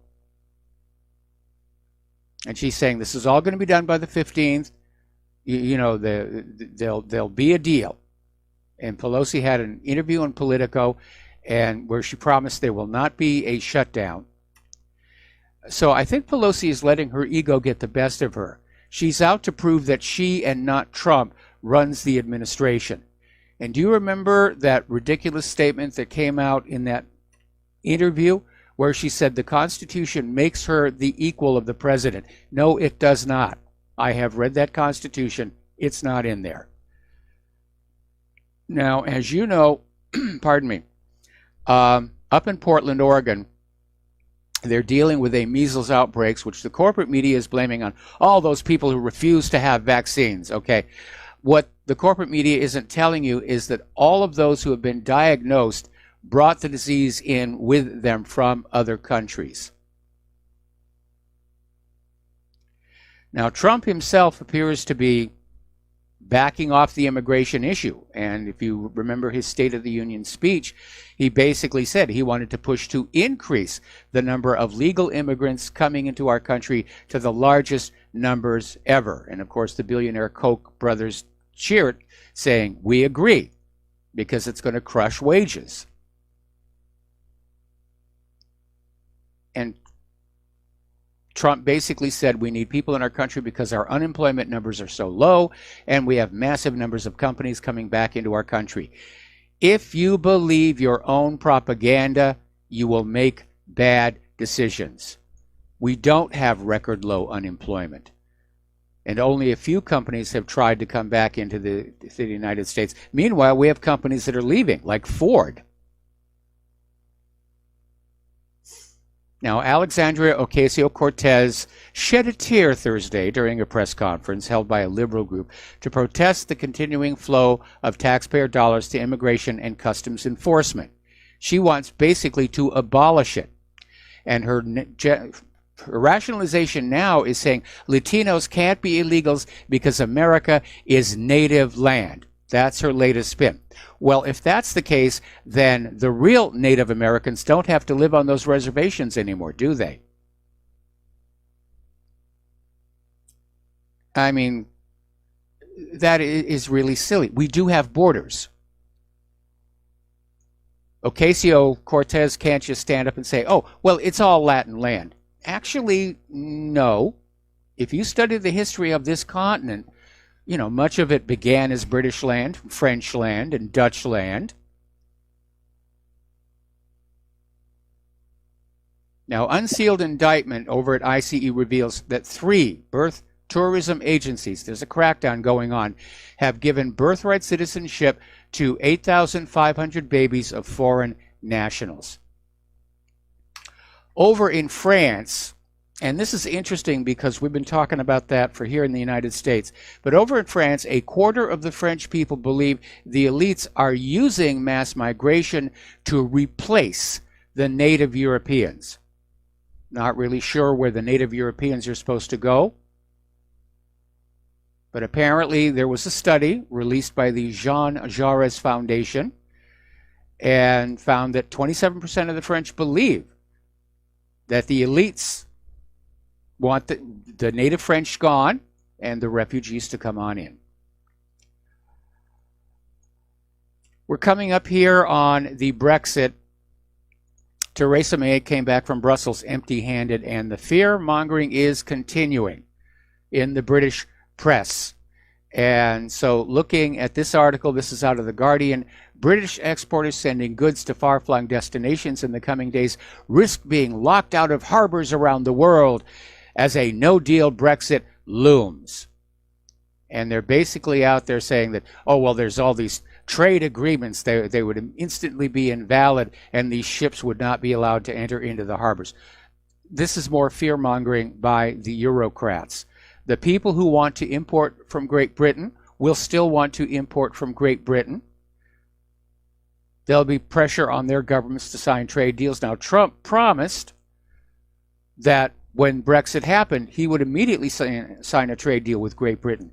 And harbors aren't going to want to enforce locking out ships. Harbors make money off of ships that load and unload. So they're not going to be eager to go along with this idea of, oh, you can't let the British ships come on in. What are these countries going to do? Use their navies to blockade their own harbors? Now, there's another report, this is coming out of the Express, that Britain is planning major tax cuts to the value-added tax and corporation tax to kickstart the economy in the event of a no-deal Brexit. Well, yeah, that's going to work. Anytime there's a massive tax break, the economy lights up. Now, as you know, Angela Merkel is nearing the end of her career, and the woman largely expected to take over as chancellor, Annegret Kramp-Karrenbauer, is calling for an EU army to avoid being a plaything of the US, China, and Russia. So they're still pushing for that grand federalized European nation with one army here. All right, we're coming up here on another commercial break, and we'll be back with more news after these few words. And aloha, America. Welcome back to our show here. And this one, I think, is going to tell you why so many people in Europe are angry with this open border refugee situation. Up in Sweden, they're basically building this migrant city. And it's being built over an ancient Viking site. And apparently part of the problem is that Sweden appointed a Pakistani Muslim as head of the National Heritage Board. You would think that given this is Sweden, you would want somebody who was Swedish in charge of their national heritage. So basically what this guy has gone on and done is authorized that these Viking artifacts be just sold as scrap, just melted down. And from incidents like this is where you get this feeling in Europe that they're losing their culture, which they are. Alrighty, Hartford Manor Primary School, a school in Cheshire, was going to put on a play about Charles Darwin and his theory of evolution. And apparently they got calls from several families that they said you can't do that. Charles Darwin was wrong. There's no evolution. And so the school canceled the play. A lot of people are saying it was an absolutely shameful thing to do. And yes, it was. Okay, if you want to learn about how God made the universe, that's what the churches are for. The schools are to teach the real world. And I know I'm going to get calls on that one. You don't see, physics professors demanding to go into a church to talk about the laws of motions. Anyway, okay, on with the show. We're still we've had major technical gremlins here today. Out in California, as you know, they just passed a new law providing for non-binary genders on the state driver's licenses, which means you can mark your gender as simply X instead of male or female. Unfortunately, the problem is this is requiring young women to subsidize young men by paying higher auto insurance rates. Women are lower risk drivers than men. That's the statistic. But if you're not identifying your gender, then you get to pay a little bit more for your insurance. Didn't think that one all the way through. Up in San Francisco, as you know, they have a problem trying to control illness and everything. They handed out a record 5.8 million free syringes last year. The problem is too few people are not bringing them back, and there are 2 million unaccounted for syringes still missing. Now, they're probably just lying out on the street where somebody could step on them. So you can see what a problem. What has happened to our country? All right, we're going to take a break here for station identification. When we come on back, the lovely Lady Claire will be joining us. And aloha, America. Welcome back to the show. Hour number 3. The phone lines are open, 800-313-9443. And for those of you watching on YouTube, this gorgeous creature sitting next to me is the lovely Lady Claire, who does like to spend the third hour every Friday with her unique perspective on the world. So what's the first thing that you want to talk about? Well, this threw me rather for a loop. And it comes to us from Blacklisted News, which is a very thoughtful blog, and you may want to go visit. And the first is, did you know that the Zika virus is patented? And guess who owns it? Now, I'm a little surprised. Yes. Yeah, okay, there we are. The World Health Organization, WHO, dubbed the Zika virus a global health emergency in February 1st, 2016, without detailing much about the disease at all. And they didn't want the public, that's you and me, to know that both it is patented, it is a sexually transmitted virus, and has existed for a lot of years, and it's actually marketed by Middlesex, United Kingdom-based cell and microbiology culture provider LGC Standards Limited, and Manassas, Virginia-based reference microorganisms provider American Type Culture Collection. Now, the Zika virus can be purchased online, believe it or not, from the ATC-LGC partnership for €599 by the Rockefeller Foundation. Well, no, it doesn't say that the virus can be bought online, because who would want to do that? Oh, I know. They're saying basically the Rockefeller Foundation bought the rights to the Zika virus for Who knows? Small sum of 599 years. Yeah. So now it's exclusive. So all research and development cures for Zika are going to be monopolized. Now, the Zika story, of course, is a little complex. It has been around for a very long time. And it's actually a very minor illness in humans. But it made the headlines, I think it was about a year and a half ago, when there was an epidemic of microcephalic babies that were being born in Brazil. And the mothers had all been part of, and you know this is coming, an experimental vaccine trial at the time they got pregnant. But of course, we can't say the vaccines are harming these little babies. It must be the Zika virus is leading to these microcephalic babies, even though microcephaly has never been a symptom of Zika. So that's the backstory on the Zika virus. But see, now they've fanned it up. It's big news. Everybody's terrified of the Zika virus, and there's going to be big money in a vaccine for Zika or cures for Zika. And in another little footnote to scientific history, in 1947, researchers from the Rockefeller Foundation placed a rhesus monkey in a cage in the middle of the Zika forest in Uganda. And the team was investigating possible causes of yellow fever, but instead of finding out more about that, they made a discovery. Rhesus 766 would become known as the first carrier of the Zika virus. Yes. Wow. And there's another story. It goes on to talk about genetically modified mosquitoes. Yes. And in July of 2012, there was a British biotech company, Oxitec, and it announced that it had a large-scale genetically modified mosquito farm in Brazil. Now, this was instituted over the goal of decreasing the incidence of dengue fever. And here we get kind of attached because we're in Hawaii. Yes. Todd Shelley, an entomologist from the Department of Agriculture in Hawaii, stated that 3.5% of the insects in a lab experiment managed to reach adulthood despite carrying a deadly gene. Now, tetracycline and other antibiotics are now showing up in the environment and soil and surface water samples.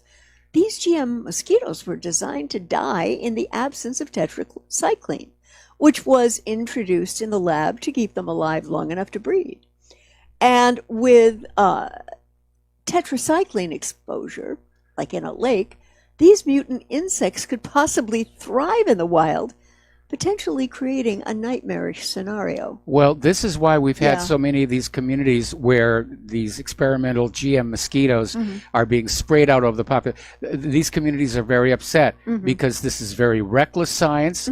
And as you can see here, unforeseen consequences of the fact that we've toxified our environment.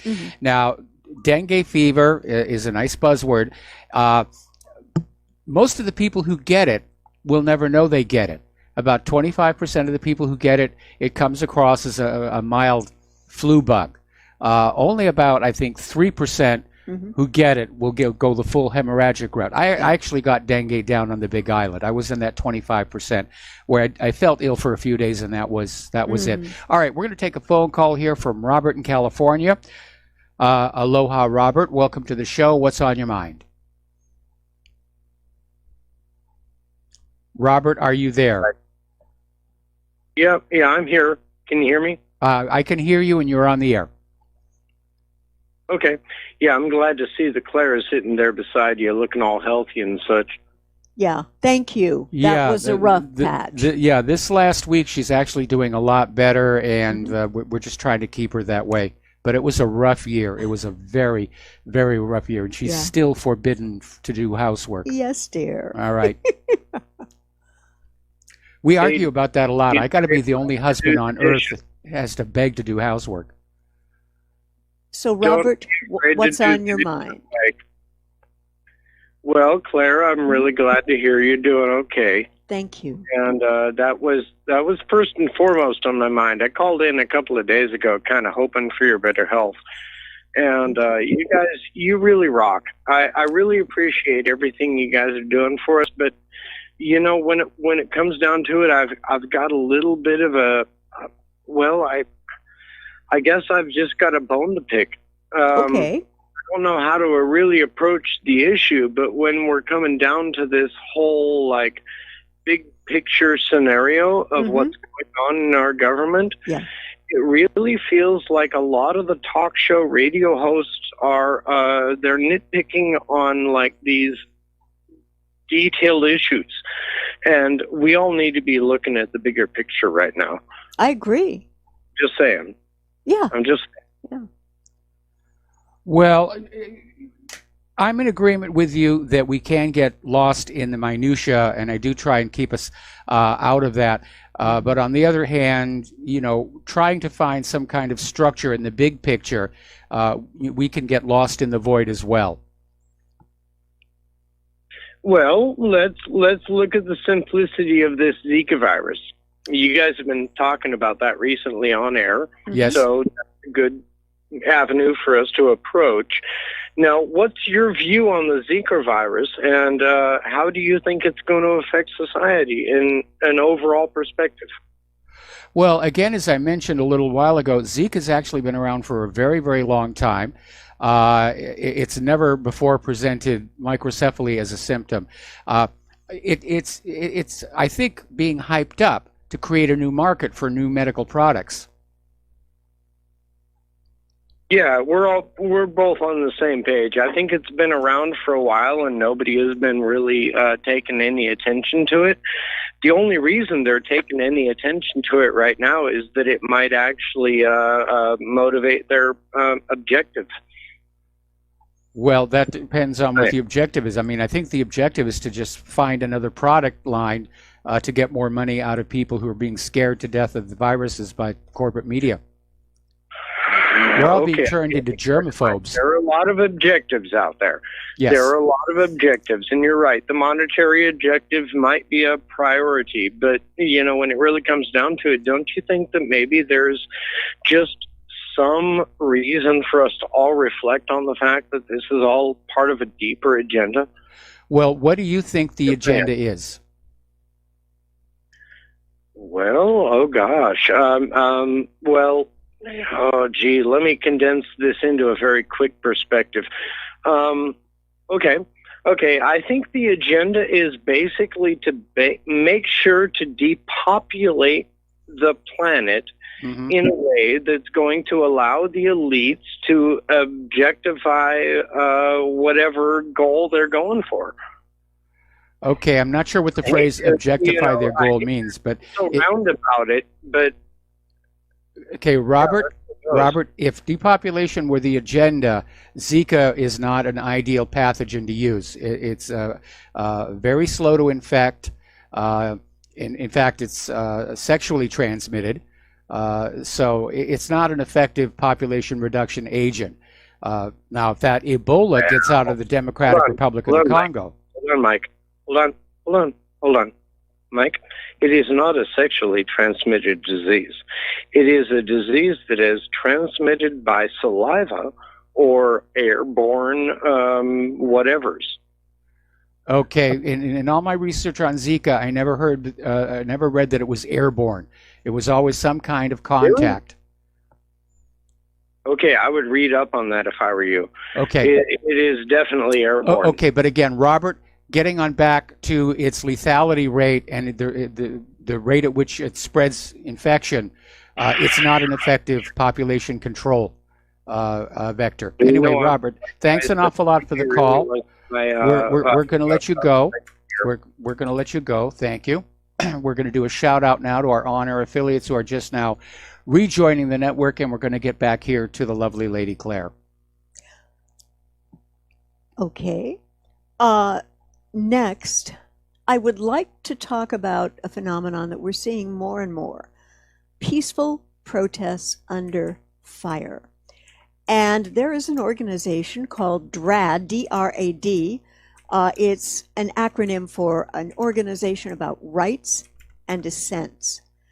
And it's apparently getting harder and harder in the most peaceful way possible for Americans to be able to protest anymore. And there are lots of anti-protest bills coming up at state and the national level. Yes. And there's a state legislative session. And already about a dozen bills have been introduced across the country that will assault the right to protest. New Jersey, for example, could start charging protesters with rioting and sentence them to 5 years in jail if another person at the protest damages property. All right, let's be a little bit clear on that. So let's say that you go to a protest and somebody else, possibly an agent provocateur, causes property damage, and then New Jersey comes on in and arrests us and says, you're going to jail for 5 years. Yeah, that is definitely an effort to chill protest. They got to be getting really scared. I mean, this is kind of like what Macron is trying to pass over there in France. Oh, I know. Or actually, he did get the bill through. Yeah. And states like Oklahoma could start charging stiff fees to protest at the state capitol. And Missouri, being Missouri, could start throwing anyone who engages in any civil disobedience that impedes traffic in jail for 15 years. Whoa, would you say that's a little bit draconian? I think that's a little bit stiff. I mean, you don't get that much time for holding up a 7-Eleven. Yeah. And this is not just with the states I've mentioned. And this organization has been fighting for protests that are clear, clean, not harmful. And they work a lot with grassroots activists on the ground who are leading a lot of coalitions of national groups defending the right to protest. And what they've done, and you can find this again in Blacklisted News, they are launching a series of toolkits designed to help activists fight these bills wherever they can pop up. And they include background readings, fact sheets, talking points, sample letters to the editor and testimony, and even grassroots success stories. And first of them is Protest Under Fire, anti-protest bills and the targeting of social media. Protest Under Fire, critical infrastructure bills and targeting of anti-pipeline protests. And then the last one is Protest Under Fire, anti-boycott bills and the targeting of the Palestinian Solidarity Movement to defend the right to boycott. Mike, if I thought when I was a kid coming up in college that we would be having all this Sturm und Drang about peaceful protesting, it's amazing. Well, you know, our Bill of Rights is being chipped away at. And as I was saying about this whole BDS thing, if they establish an exception for Israel, there'll be other exceptions. And you just mentioned one. You know, can't protest an oil pipeline. Nope. Can't protest any large corporations. You know. That's where we're going in. Speaking of large corporations, again, in Blacklisted News, they're doing some good stuff. I suggest you might want to go over there and look. Amazon is recording and using facial recognition to track sellers. And what they're doing, they're recording people's faces and saving the footage to identify them at a later date. Now, if you're a privacy-conscious individual, that's got to be scary as heck, Mike. I suppose I could wear my Donald Trump mask. Oh, that'd be interesting. Okay. Yes. The site wants to use 5-second snippets of video to record a person's face if they wish to become a seller on the online marketplace. Okay, so this is not being aimed at people who are buying from Amazon, but from the sellers. Yeah. And actually I can see why they're doing this because there's been a huge problem over at Amazon with fake sellers and counterfeit goods. Yeah. Well, you know, maybe the technology will be used widely, but after identifying the unholy triumvirate of Twitter, Facebook, and I'm forgetting one. YouTube. Google. Yeah, I mean, what else are they going to use this data for? I can see a good reason, but I don't know how long are they going to I think basically if they're talking about fraudulent sellers and counterfeit goods, I think it's about having a database where when somebody comes on and says, I want to sell something, they're recognized as having been a problem before. Okay. Yeah, that makes sense. All right, we're going to go to the phones here to Dustin in New Jersey. Aloha, Dustin. Welcome to the show. What's on your mind? Hey, Mike, was that last caller from Los Angeles? Because if he goes into City Hall, he might get depopulated for those pilots. Yeah, that's That's a problem. They're talking about having to replace all the carpeting in City Hall now. The flea problem is so bad. Oh, yeah. Really rough. Yeah, it's not the only rats that are underneath City Hall either. Well, you know, the rats in the three-piece suits, at least they're not going to give you typhus, I don't think. Mm-hmm. All right, Mike, Venezuela, I still want to go back to what I said yesterday. I don't think there'll be no invasion. It'll be more like trying to set up like these insurgents, but I just don't. It's fizzled out. It's actually, I mean, it's worked. They had Did you see Christian Amanpour had Guaido, and you normally can tell they're reading off a teleprompter. Yes. But you can really tell she was reading off it, and he really, I couldn't even understand him. And like, you know, he mentions the obvious democracy, you know, like, I mean, but it was so fake, you know. I wonder if they're going to replace him with a newer president. You know, here's our newest one, because the old one we tried to put in didn't really work. Usurper version 2.0. Yeah. The golden cut. Yes, something like that. But you know, there's people that were in Hugo, I forgot their names, in the Hugo Chavez presidency. Well, they were like one of his economic advisors. They're, you know, this oligarch, you know, that's like, they want to take the oil. They basically want a benefit from the oil given to the U.S. companies. You know, so there's two people that were. But like I said, Mike, the military. We have more people that were trying to overthrow Trump here than Venezuela's got a handful of these ex-military from 10 years ago living in, you know, Colombia. There's more people here. Like the Air Force guy says, I wouldn't give Trump the keys to the new. You know, I mean, we got more people here trying to overthrow Trump. Well, unfortunately, they're not yet using weapons, but I think Maduro was correct to close that bridge to Colombia because the story that he's blocking humanitarian aid from the U.S. makes no sense. Why would the U.S. be sending humanitarian aid at the same time they're, you know, just hitting all of these sanctions all over the country? Anyway, Dustin, got to let you go. Got to take a break for commercials. We'll be right back.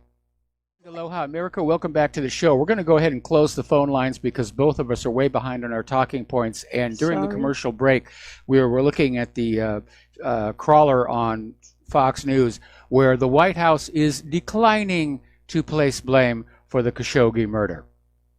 So Saudi Arabia got a lot of clout with the Trump administration. Oh, a lot. Very much. We also got an email from somebody who appears to be knowledgeable on the subject. Zika is not an airborne disease and cannot be spread by coughing, sneezing, or talking. However, Zika virus has been found in semen, and person-to-person sexual transmission has been documented. So that, this would not be a tool that you would use for a depopulation agenda. So getting on back to your stories, what's next? Next, we have a couple of unhappy stories. 2 pipelines had to be shut down after 43 barrels of crude were leaking into Missouri soil. Let me get there. We are. Okay. And apparently parts of 2 pipelines owned by the controversial Canadian pipeline companies had to stay shut down Thursday, following the discovery of a leak near St. Louis, Missouri on Wednesday. Both TransCanada's Keystone Pipeline and Enbridge's Platte Pipeline run parallel to each other through the area. The Keystone Pipeline carries 590,000 barrels of crude a day from Alberta.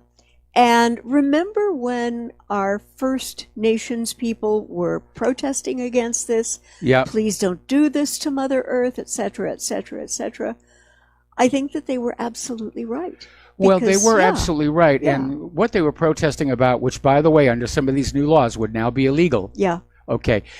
Is the original path of the pipeline had basically stayed off reservation land. Right. But that brought it close to a rather large community. Mm-hmm. And that community said, no, we don't want the pipeline because sooner or later they leak. It gets into the water. Yeah. So the oil pipeline company just said, well, we're just going to run it through the reservation land. And that's what the First Nations people were upset about. This idea that the oil company just arbitrarily put this pipeline where it threatened their water supply. Mm-hmm. And you got the statement, until you can excavate and see the top of the lines, you can't really determine which pipeline the release occurred from. Now, that came from TransCanada Public Information Officer Matthew John. Excavation equipment sits near where the Keystone Oil Pipeline That sounds runs like a photo caption. through northern St. Charles, and the pipeline was shut down after a possible oil leak was detected in St. Charles County on Wednesday. Now, the media are being kept back from the scene by police. Why? Well, any oil leak is bad press. Yeah.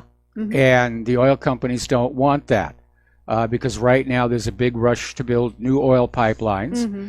And the reality is that none of these pipelines last forever. And like so much of the rest of the nation's infrastructure, they're getting into bad repair. Mm-hmm. And leaks are becoming more often. In fact, again, back during that First Nations protest, there was a significant pipeline breach not too far away from them. Mm-hmm. Right. And they tried to hush that one up. The next thing I'd like to look at, and I know that you've been talking about Yes. it in other contexts, but apparently there are some very big Canadian corporate interests underlying Canada's support for the coup in Venezuela. And Canada's government has now officially recognized Juan Guaido of the Voluntad Popular Party as the leader of Venezuela. And apparently his violent opposition party and Guaido as the interim president. I mean, what's going on here? Canadian Foreign Minister Chrystia Freeland, remember that name because we're going to come back and talk about her, has expressed support for the ongoing coup in Venezuela. Last week, Canada hosted a summit for the Lima Group to discuss Venezuela's future. Yeah, and that was the group that basically went on out and basically demanded the rest of the world stop doing business with Venezuela. Yeah. And it's just mind-boggling, the chutzpah they have in this. And they're trying to pressure Nicolas Maduro into resignation, while at the same time building support for right-wing position leader Guaido. And he has been declared a full member of the Lima Summit Group during the summit. Now, there are a lot of Canadian interests. And this Freeland is a very close friend of Victoria Nuland. Remember her from the Maidan Revolution in 2014 in Ukraine? I think she's actually down there somewhere right now. Yeah. And what history, and this is what she says, what history shows is once a leader of an authoritarian regime discovers that there are no alternatives, that is when you see the regime fracturing, and that is when you see democracy restored. What in the heck is this lady talking about? It's no more democratic than me deciding to become the queen. You know, I mean, that's it's exactly ridiculous. right. You know, democracy is not somebody standing up and saying, I'm in charge. Mm-hmm. Or some other country coming on in and saying, well, we've decided Hillary Clinton is actually the president. Yeah. I mean, that's really how absurd this whole thing has become. Yeah. You know, Maduro won his election in an election that Jimmy Carter described as one of the most honest, fair, and transparent in the world. Mm-hmm. Yeah. Okay, we got to take another break for commercials. All right. We'll be right back. And aloha, America. Welcome back to our show here. And Claire, your next story, please. Well, this is regarding Venezuela and Maduro. And I will tell you right now, you will not see this in any of the corporate prostitute statements on Venezuela. Apparently, Maduro invoked Vietnam in an open letter, and he warned Americans that such a war would be horrible to send their sons to die for. And it's an open letter to the people of the United States warning that Washington is willing to send their sons and daughters to die in an absurd war. And one of the things you have to know about the Venezuelan people, they have a very strong sense of their history and legitimacy. And the other thing, and I think this is sort of a paraphrase of Sun Tzu, Art of War, if you're going to go to war, you've got to be on the right side of history to make things work in a positive way. Well, and with Venezuela, folks, we are absolutely the polar opposite of the right side of history. Well, actually, what Sun Tzu said was you've got to have the moral law on your side. Yeah, the moral high ground. Or at least your soldiers and your civilians who are paying for all of it have to believe the war is just and moral.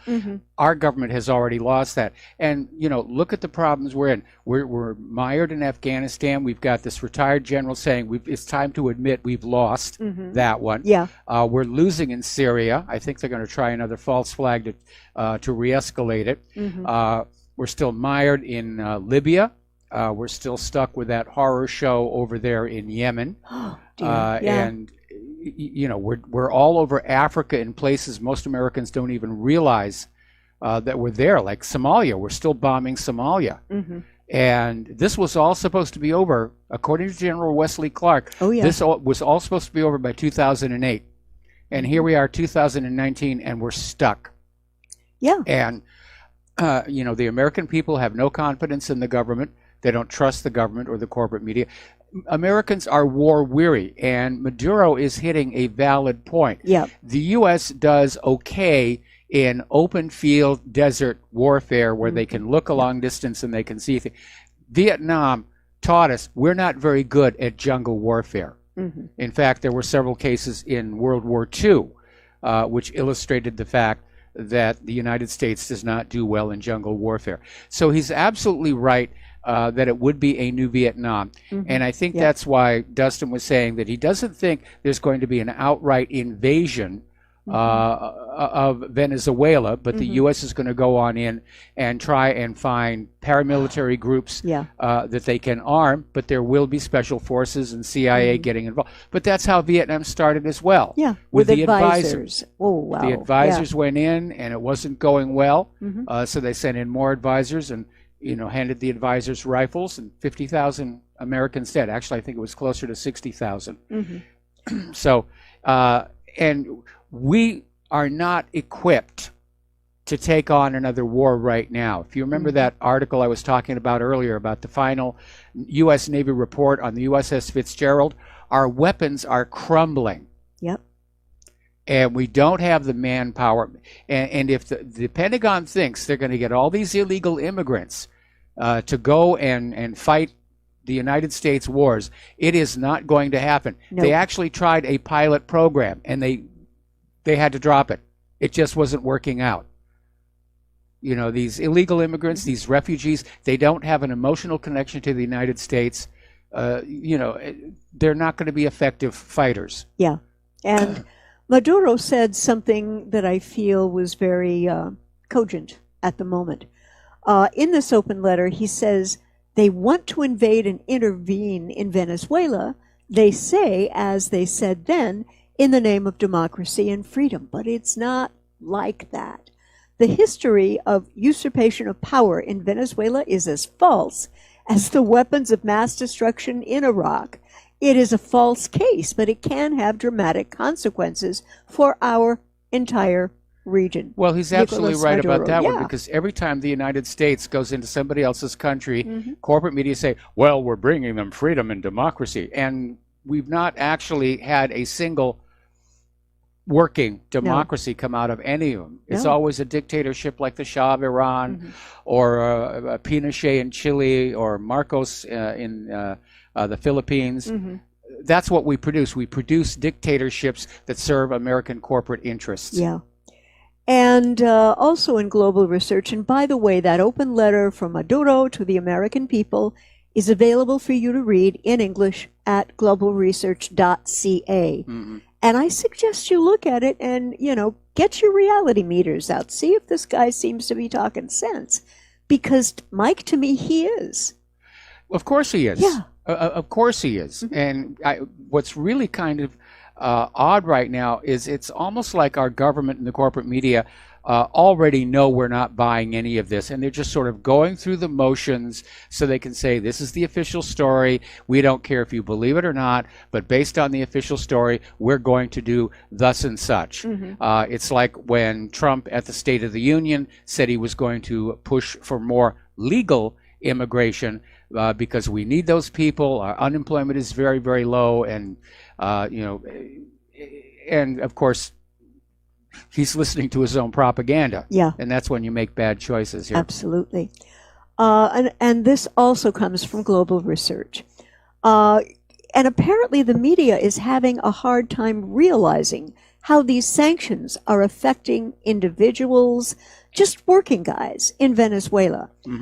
They're going to create deeper gasoline shortages. The country's refineries are already operating just at a tiny fraction of their capacity, crippled by a lack of spare parts and crude. And Venezuela only produced a third of the 190,000 barrels of gasoline it consumed a day as of November, according to Ivan Freites, a leader of the country's oil union. And he's saying that this is really going to hurt the working guy. Not just the big guys with a lot of money, but, people like us who work. And apparently, just across the street, there was a group of senior citizens waiting in line to collect their pensions and worrying that Trump administration's actions would further bankrupt their country and deepen the humanitarian crisis that has left so many starving, sick, and without basic services. And one of the ladies who was interviewed said the United States has no business meddling in this. And Ora Ramos, 59, was a retiree, and she's having a hard time affording blood pressure medication. And to all of those who are out there who are on some kind of meds like this, and they're not cheap either.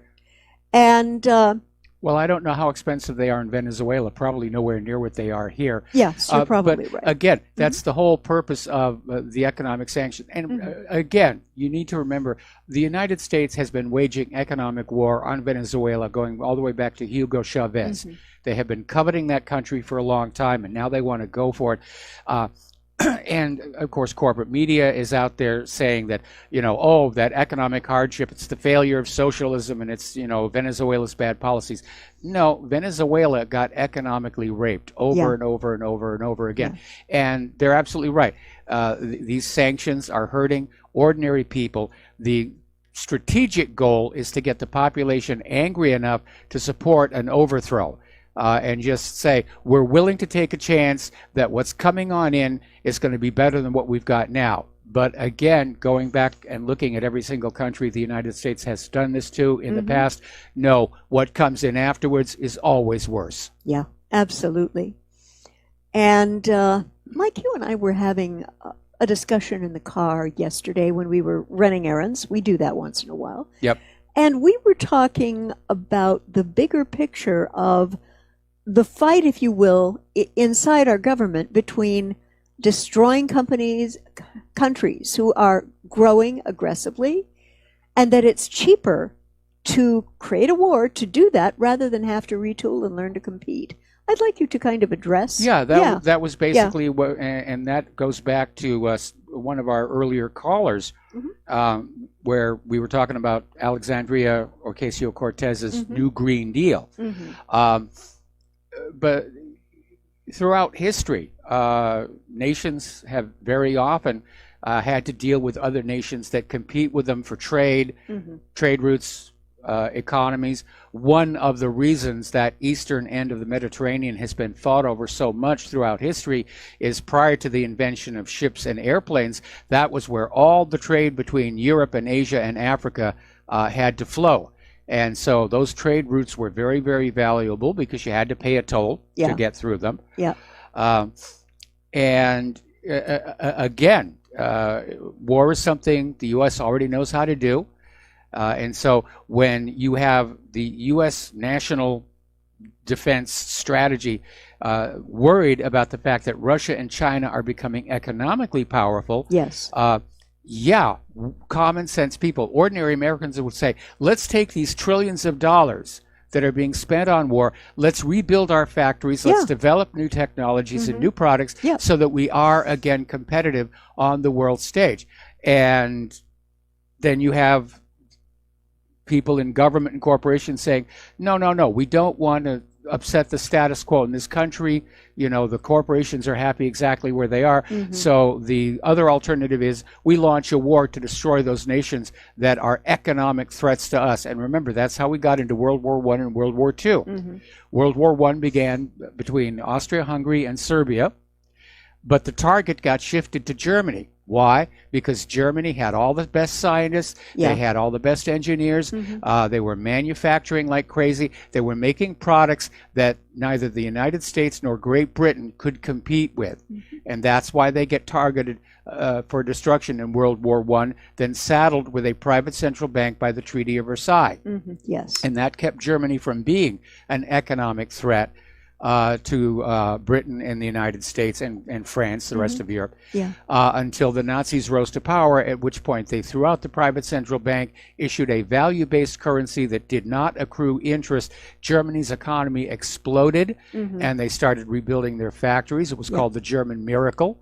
And in the mid-1930s, when this was all taking place, Winston Churchill, and this was before he was prime minister, he was on the radio all the time saying that if Germany was allowed to go to what he called re-merchandise, in other words, rebuild its manufacturing and export, he said, if Germany was allowed to re-merchandise, we fought World War I in vain. And so that was when the maneuvering to push Germany into doing something that would allow another great war to wreck Germany. And now they're talking about Russia and China in the same context. Yes, I see. And I would like to talk to all of the parents out there who have kids in high school who are bright, motivated, etc., etc.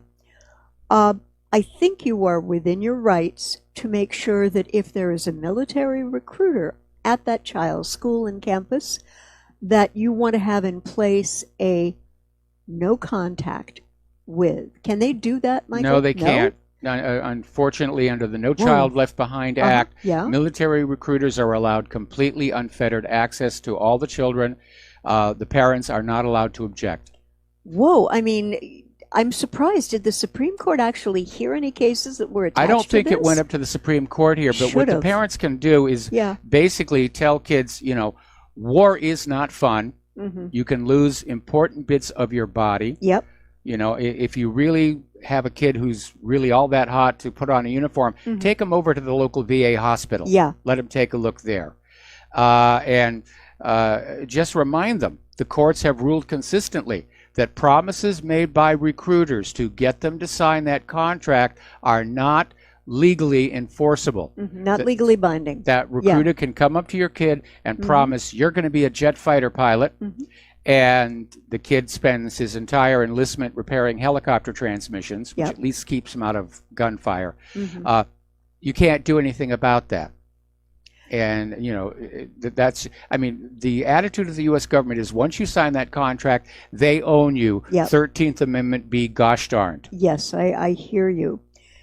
And, Mike, when do you think the U.S. is going to want to come up with another draft? Because I'm looking at these numbers and the recruitment numbers, and the retention numbers are not good. They're not very good, and they've already lowered the standards. And, again, in that report from the Navy about the USS Fitzgerald and the John S. McCain, they said the problem was the crews were young, poorly trained, and inexperienced. So I would say that, you know, when a draft is reinstated, that will be the wake-up call, I think, for the American people, the same as it was with Vietnam.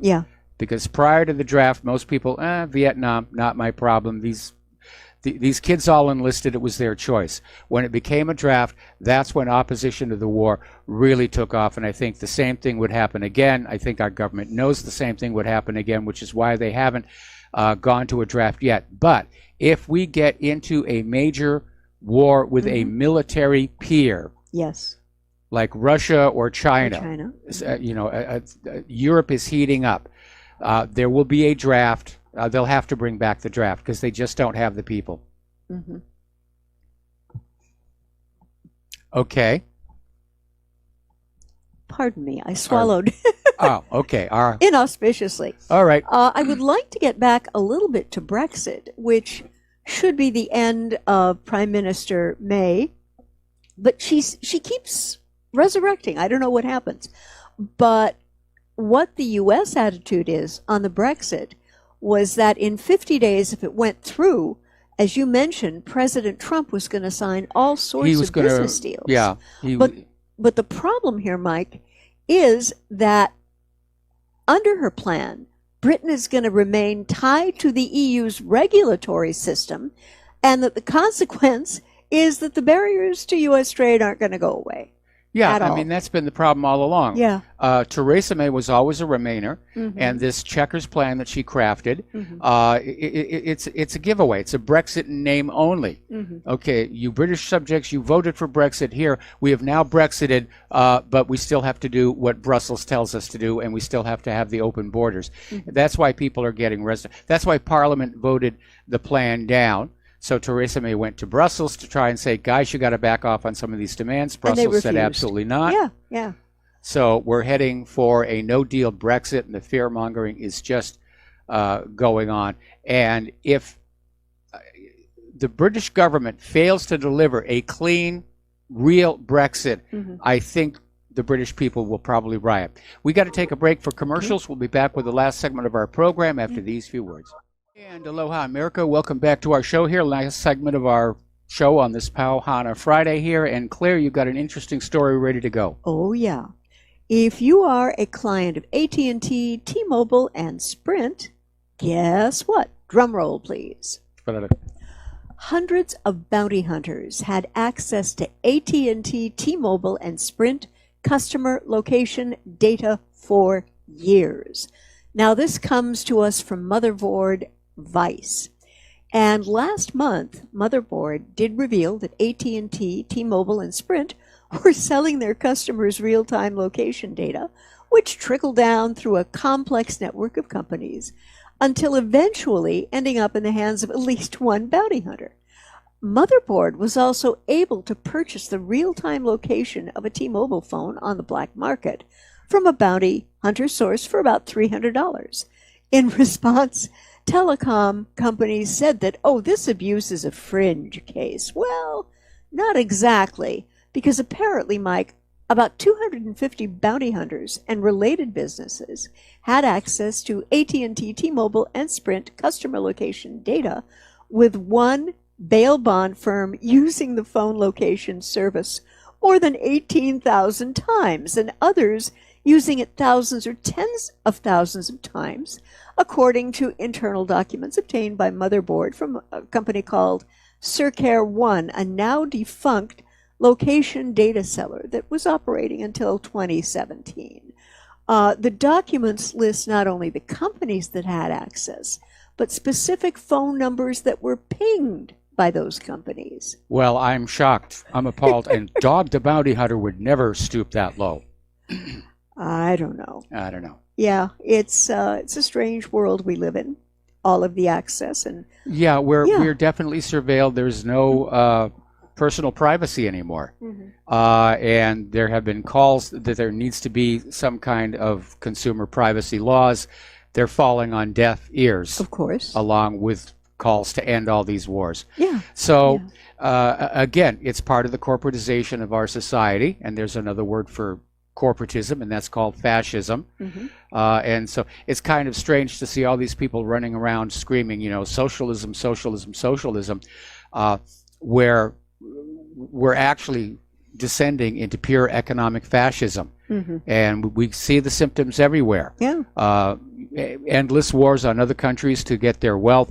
All of the wealth in our country focused at the very, very top. Mhm. And yeah, it's a very evil situation for us to be living in. Yeah, and I hope if those of you with kids who are in school, take a look at their history books, take a look at what and how they're being taught about the rise and ascent of the United States of America. Yeah, I mean, that's something parents should always do anyway, is take a look at those textbooks yourself, Mhm. Yeah. Especially after Common Core. Yes. There was so much twisting and spinning in there. I remember one example being the Second Amendment, where Common Core said that you had a right to keep and bear arms in a government militia. complete rewrite. Yeah. All right, there's the music. Time for us to get on out of here and get something useful done. Stay tuned for John Stedmiller. I'm sure he's got lots and lots of good things to share with you. Please have a really good weekend. Please donate to RBN. Please donate to whatreallyhappened.com. Yes. Share what you hear and read with everyone that you know. Have a good, safe weekend. We'll be back Monday. Aloha, America.